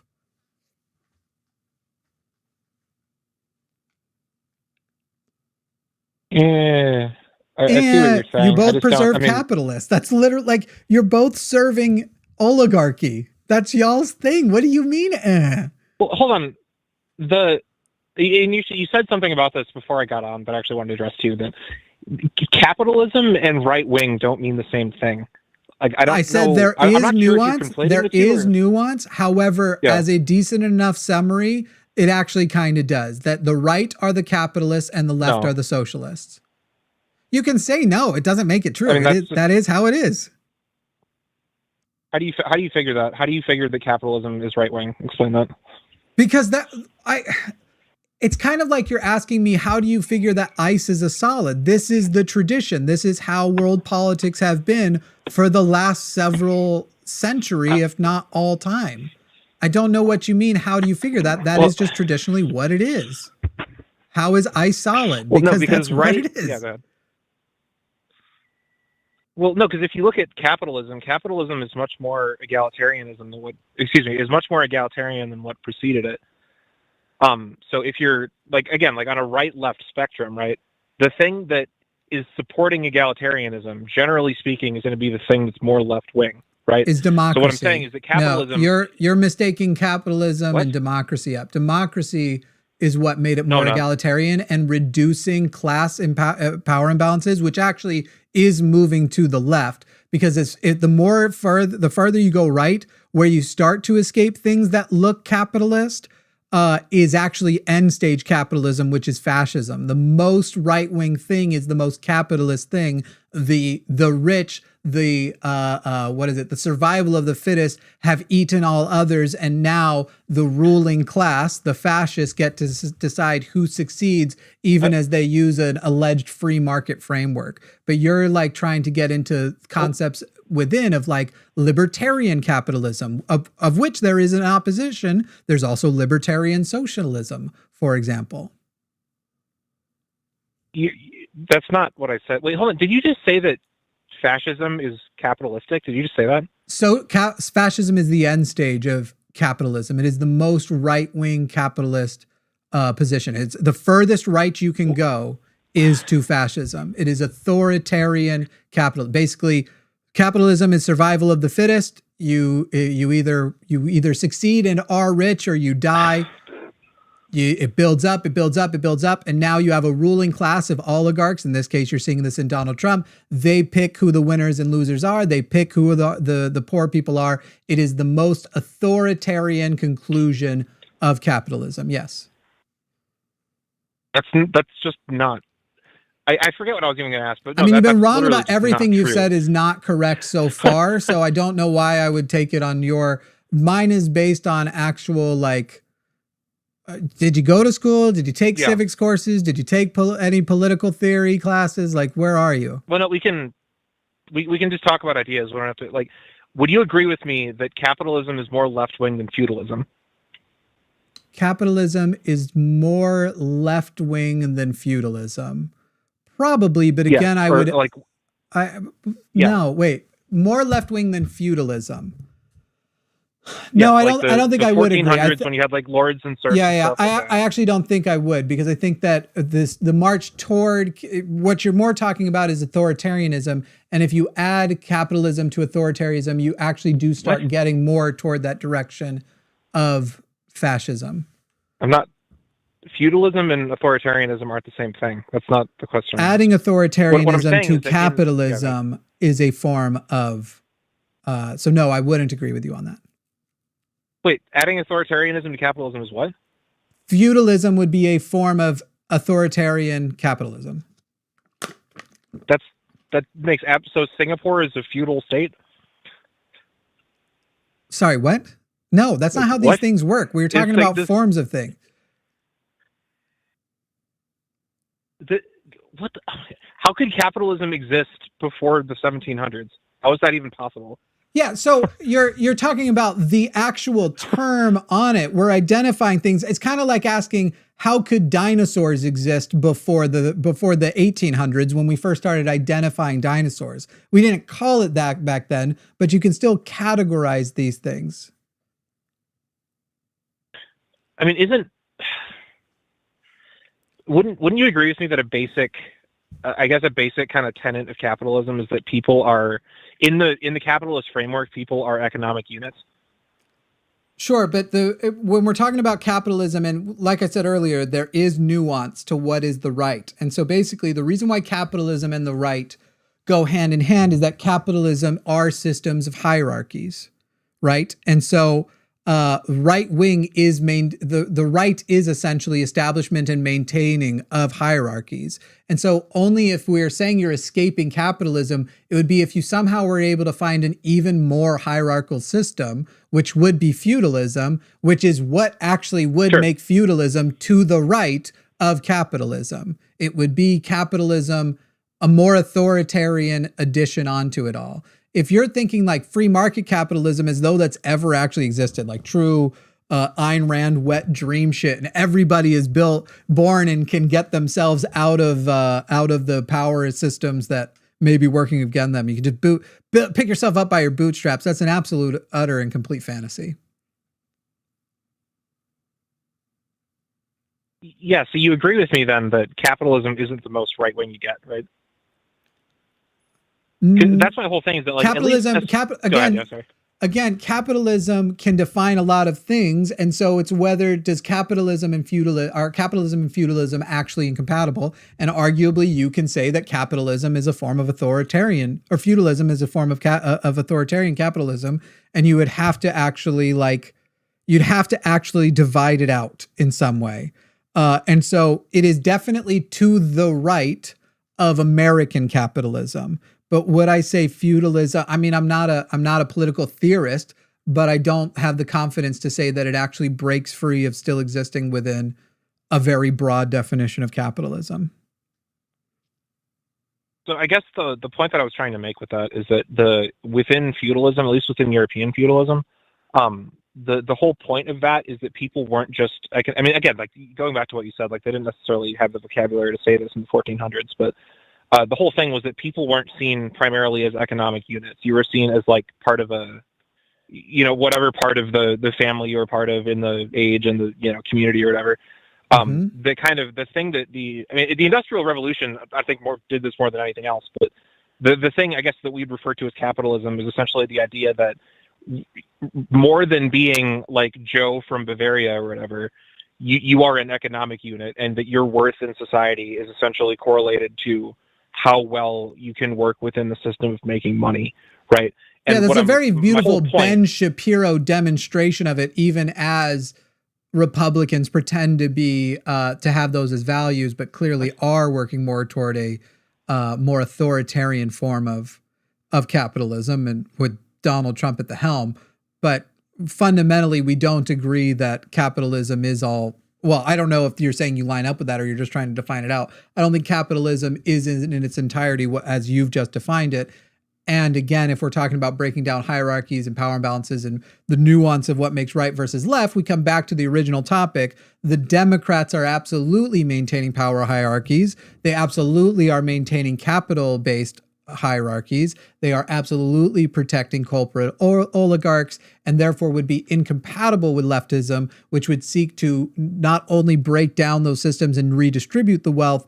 Eventually, the end stage would potentially even be working toward a totally capital-free system, in which, basically communism, in which you have no power imbalances. That would be the end stage, and the much more palatable end stage of socialism versus the end stage of capitalism, which is, as we've said, fascism. Well, I mean, I'm not getting this from Marx, but I mean, Marx kind of said something similar. That wouldn't you, generally speaking, agree that if on the one hand you had like pure communism, and like not communism that's like pure like book communism, right? And then on the other hand, you have feudalism, like pure feudalism. Wouldn't capitalism kind of fall like pretty square in the middle of those two? No, goodness sakes. Pure feudalism, and especially if the models we're going off of, historical feudalism and modern capitalism have almost everything in common. It's just the way we arrange it and name it that is different. We are still so far off from the topic you've called on who is actually left and who is right. But no, I certainly don't agree that it would be capitalism would find itself. They go to the same school, bro. Feudalism and capitalism. Well, no, I mean, I think you were on it with the thing that, I mean, social hierarchies, broadly speaking, is the difference between left-wing politics and right-wing politics. And like it seems to me, at least, that again, like on the one hand, with feudalism, you can't do, besides violence, right? You can do pretty much jack shit about your social stance, right? If you're born a serf, you're going to be a serf. If you're born a king, you're going to be a king, right? Which is still the case now. On the other hand, with communism, I'm sorry? Which is still the case now, with very little exception. No, I'd say that what we're at right now is in between like pure feudalism and pure communism, insofar as if you're born into a low socioeconomic class, it's not easy to get out of it. Like the cards are stacked against you 100%. But it's acceptable within society for people to climb out of that. It's just not like, it's not particularly like easy, I guess, but like no. the idea, like the whole idea. Wait, hold on. The whole idea that you can climb out of your socioeconomic rank into another one by just working hard or something. That is a very like new idea, like a new like left-wing idea. And it has yet to be implemented, because while we can point to examples of people doing that, that does not mean it is broadly acceptable. And I contend that the power structures that exist right now, these exceptions do not mean it's the people when they get up, if I could have gotten out of the hood, you can get out too. Bull fucking shit. That it is actually the case that the exceptions make mostly Democrats, because I don't think Republicans give much fuck of. I think Republicans are very much I'm what matters, and the communities are not what matters. It makes Democrats feel good, and why I'm not a Democrat, because Democrats love to point to the exceptions that they feel they empowered, while for the most part, if you are born poor, there is nothing you can do. You will stay poor. Okay, I'm not really sure where to go. I mean, just to bring it back to the reason I called. Sure. My whole point Democrats aren't on the left. I mean, I don't really think what you...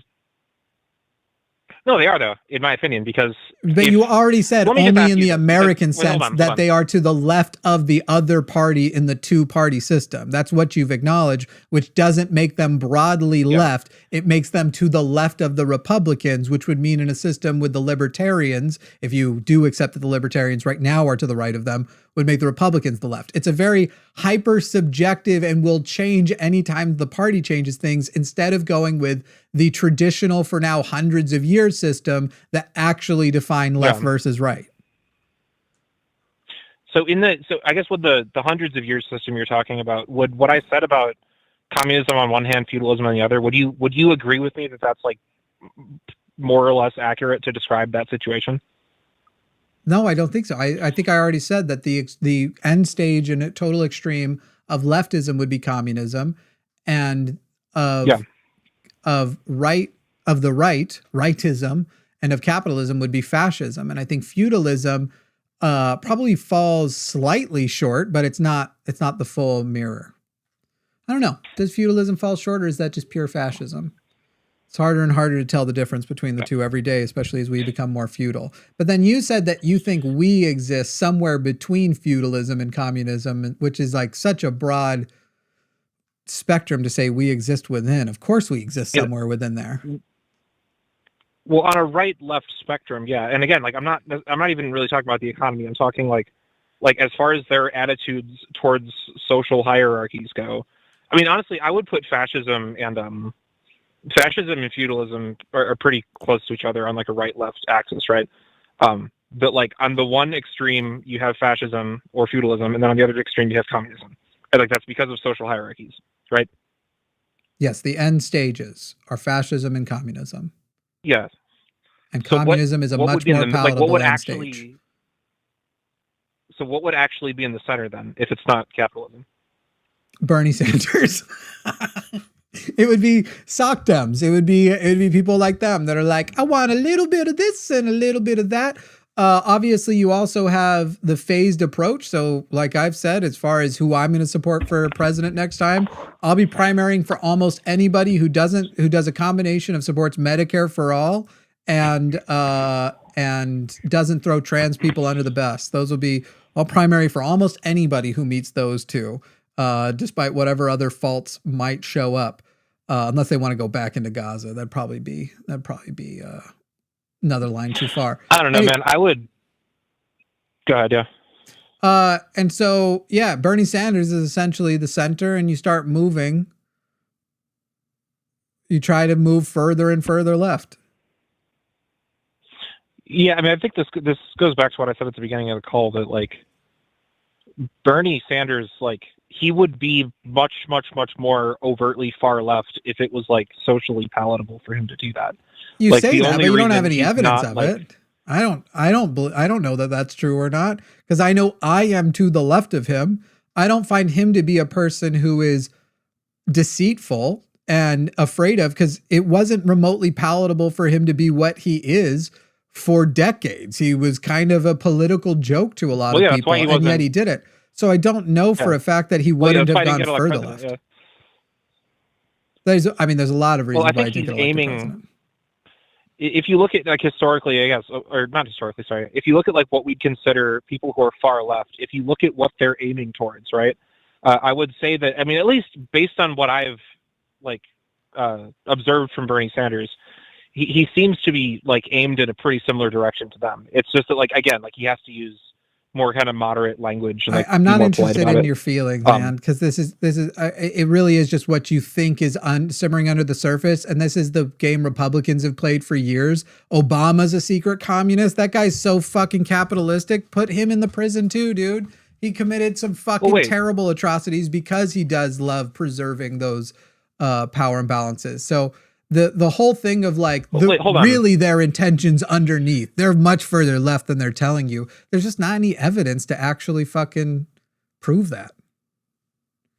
Wait, hold on. If someone said that what Hitler was trying to do, like the vision that Hitler had for Germany, right? If someone was to say that what Hitler was trying to do with Germany is like pretty similar to what Trump's trying to do with America, right? That they're pointed in the same direction. Like, would that person have a sound argument in saying that like Trump is like a quasi like Nazi or something like that if they see those things happening? Yeah. You know what I'm saying? I mean, I think Trump is very Hitler-esque. That's literally exactly what I'm saying about Bernie Sanders. Sanders, and I don't think the comparison is apt. I can also say that I think my dog resembles what the left is doing, but there's lots of good evidence to point that he only goes so far. Look at what Bernie, for being so far left, has been an absolute bitch about Israel, Gaza. The idea that he is the guy who's like secretly way further left when he, I think, only recently got the balls to call it a genocide, even though it's been palatable, as you put his standard earlier, for a while now. I'm just not buying it. And this is as a person who's on the left and would love more leftist allies. I would have every reason to embrace him. But anyway, to the actual question, it was where would the center be? Whether or not you believe Bernie Sanders secretly is one way, the way he's actually presenting himself, the policies he's actually supporting, the way he is actually, we actually know facts, we have the facts to back up. Here is where he's operating. Where he is merely operating would be roughly center, possibly slightly to the right of center.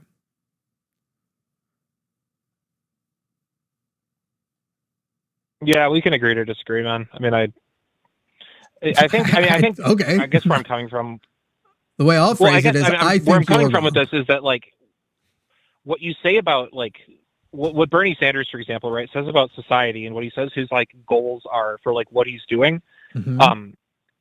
What you're doing with the economy is kind of secondary to that, because economics are a means towards doing something towards the society. Whether you're right wing or left wing, that's true for both of those positions. So if Bernie Sanders is going to come out and say that like, you know, you should be treated equally regardless of if you're like gay or Muslim or trans or a woman or a man or like whatever, like if he's going to say super duper egalitarian shit, like him tacitly supporting capitalism in some ways because he doesn't have the balls to go against it, right? That's not like, that doesn't make him not left wing. It's like what his axioms make him left wing. What he like says the goals of his political project are. That is what does or doesn't make him left wing. At present, his reforms are not so significant that they won't preserve tremendous political and economic hierarchies and will not balance things out. But there are things that are policies of his that are populist policies as well, that are left wing that he supports, things like Medicare for all, but that isn't overwhelmed by the rest. And honestly, a huge amount of that gets drained by voting to finance a genocide. So this is where we're agreeing to disagree or whatever, but I am an actual leftist telling you I don't sit around and go, boy, this Bernie Sanders guy, him and I have so much in common that we should practically be sat next to each other at the round table, because we don't. However, he's probably as left as we got at the moment in the Senate, besides, in the Senate we do. Okay, I'll redact my agree to disagree thing. What is he what has he said publicly, or like what has he laid out in his like political philosophy that isn't egalitarian? You're suggesting that isn't egalitarian. At the moment, he has been supporting Medicare for all, but in a phased approach that will maintain that private company, because you say, if you like your insurance, you can have it after. I would eliminate any for-profit motives. He's addressed correctly that we have too high of costs, but the bills that he supports and has not everything he would support would still have a pharmaceutical industry, just a more regulated pharmaceutical industry that would be completely overhauled in an actual socialist country. Overall, at the end of the day, it would still be a rather capitalist country. He would just only take us. Nobody thinks Sweden is actually a socialist country. They are to the left of us. Yeah. And he would take us to something more like Sweden, and we would keep going.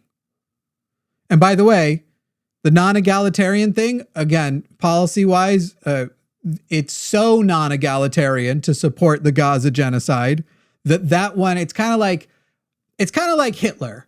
People would say like Hitler was a socialist because he was doing all of these great things.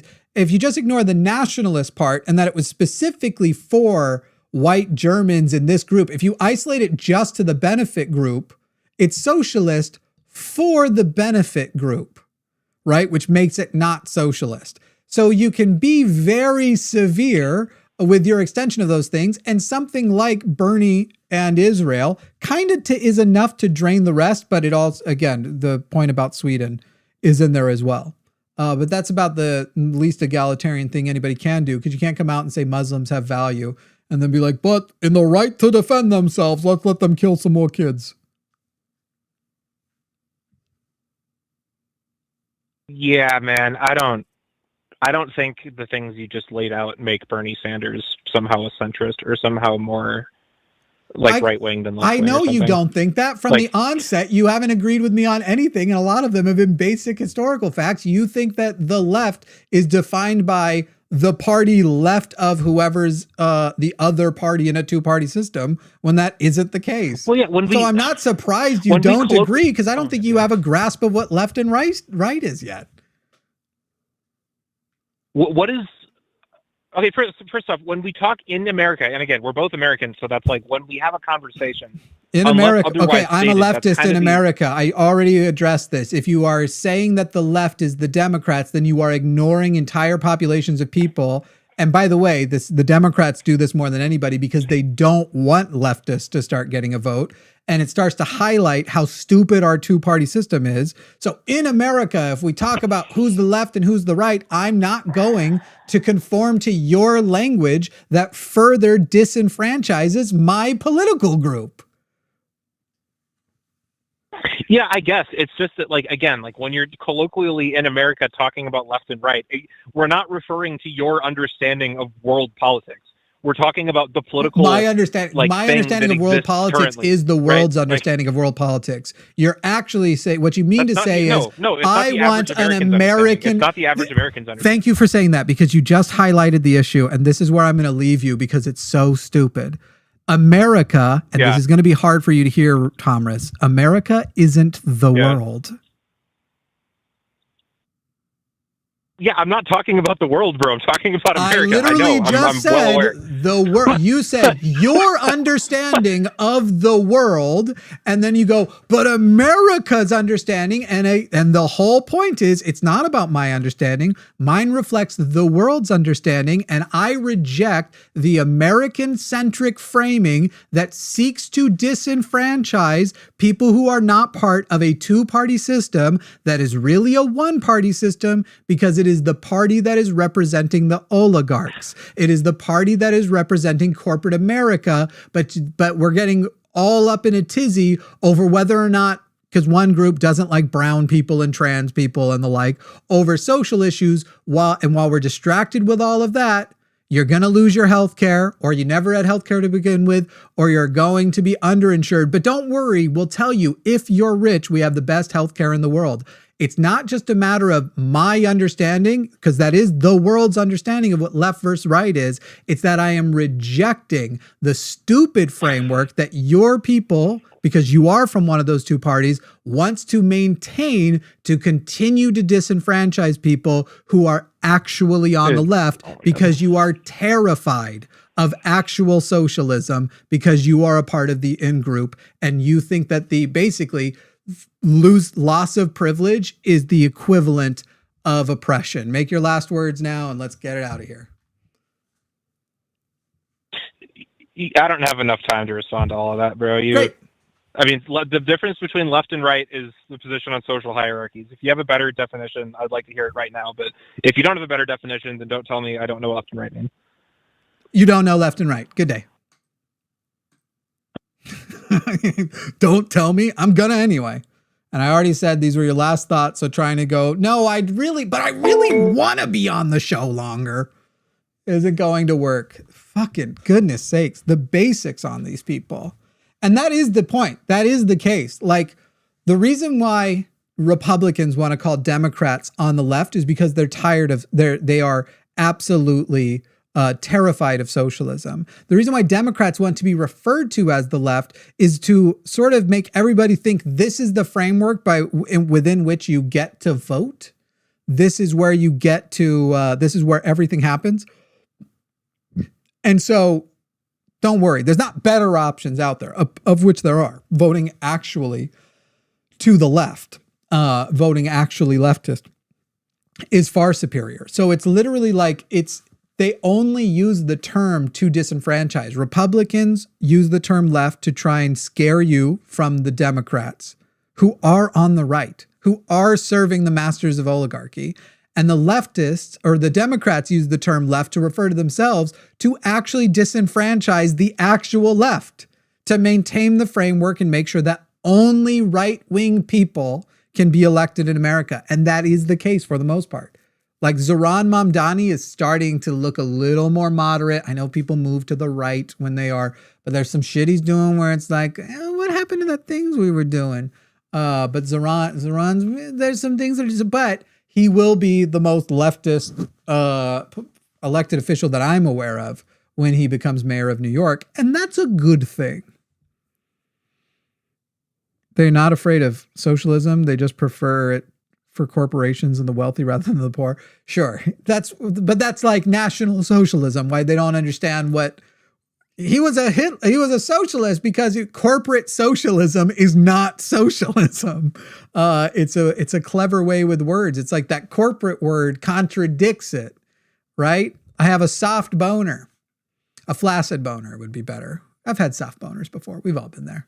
I've got a flaccid boner. All right, well, and then they make a whole political party about it, and that's the Republicans. The Republicans are the flaccid boners.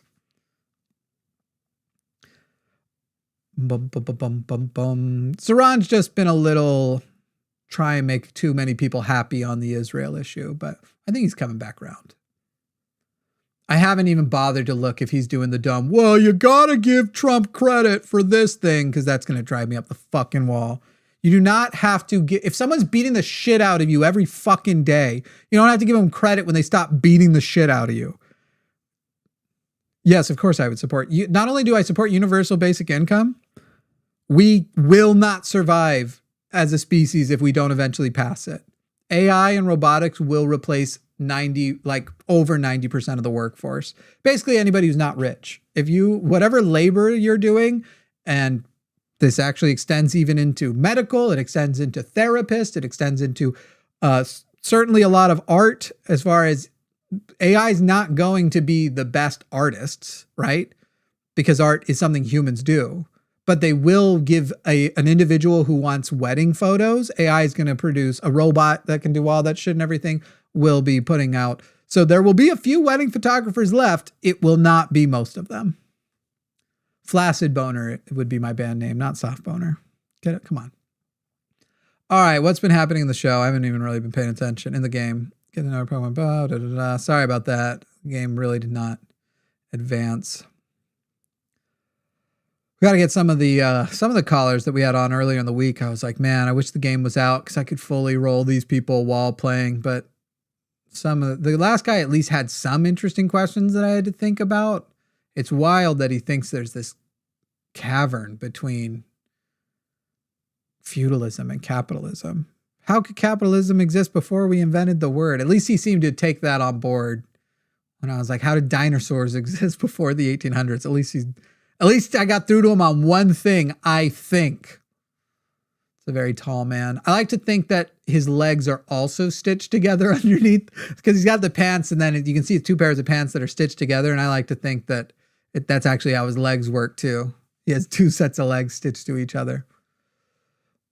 Couldn't universal basic services be better than income? Sure. Well, as far as I feel it would be both, but it's kind of like, look, here's as far as universal basic income goes, again, depending on what end stage we get, at a certain point, we're in the transition phases. And so in the transition phases, there's still going to be money and stuff. And so it's like, let's meet everybody's basic needs. And then you still have a sort of like, you can add to that and you can work toward a better than basic life. And obviously I have a much more progressive idea of what basic needs are, because Republicans seem to think that homeless people are getting their basic needs met, and need not be serviced. What does she want? Ready for a Pokemon battle with me? You're on. All right, I gotta actually pay a little more attention here, but yeah, I mean the eventual world will just kind of be Wall-E, but hopefully people will be walking. Don't actually turn into though clearly the people who wrote Wall-E as a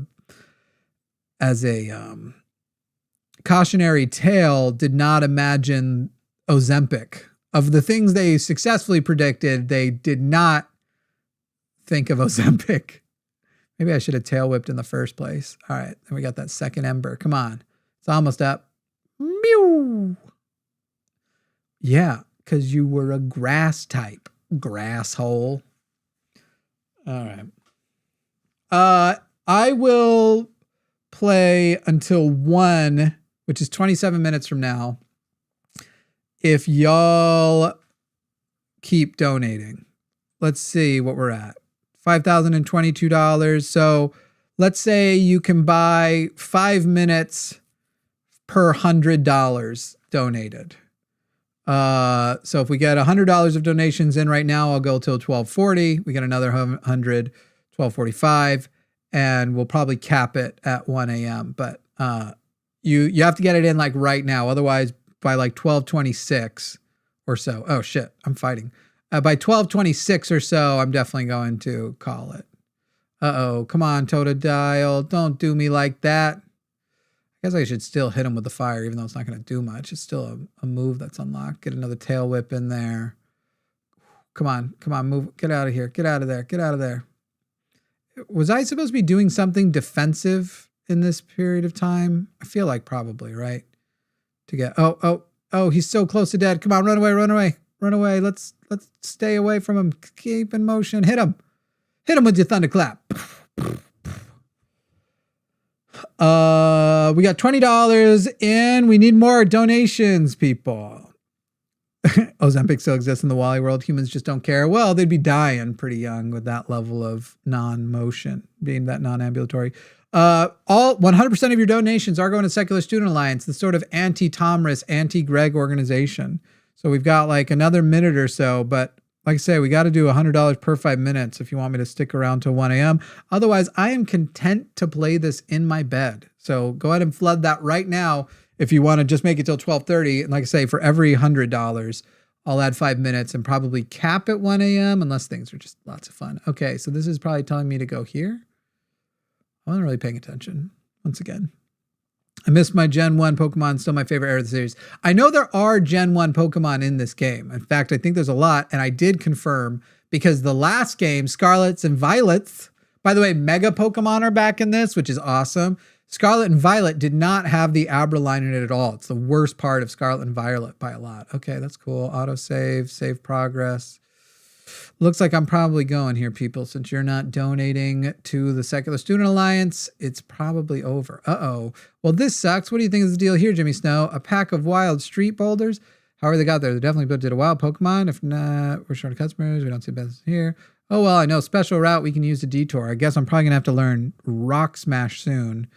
When the clock says 12:37, if I don't see donos rolling in, I am out of here. I am off to... Can I not run? I really like a run. Wow, listen, guys, I'm queer, but this kid runs real queer. That is boom, boom, boom, boom. I aspire to this level of, that's a pansexual run if I've ever seen one. This guy's fine with it all. This guy's fine with everything. Gen 3 is the best, but Scarlet and Violet were phenomenal games. They were, except for that they didn't have Abra and Kadabra and Alakazam. All right, well, that's it, people. Sorry you didn't donate. I don't know why we're not. Come on, people, the Secular Student Alliance. But as for me, that's it for me, though. It was great being here, even if we did have to talk to Greg. Thomas wasn't so bad, at least on my call, but it seemed like a lot of like pedantic, like, and you just tell them like, yeah, except for this is the actual context of that, this is that, and this is that. And it's like, yeah, but they're still on the left because they're to the left of the Republicans. It's a very silly standard. All right. Bye. That's it. Get out of here. Bye. Abra is the kind of Pokemon that will kill you in your sleep. You should read the lore about what happens when an Abra evolves. It's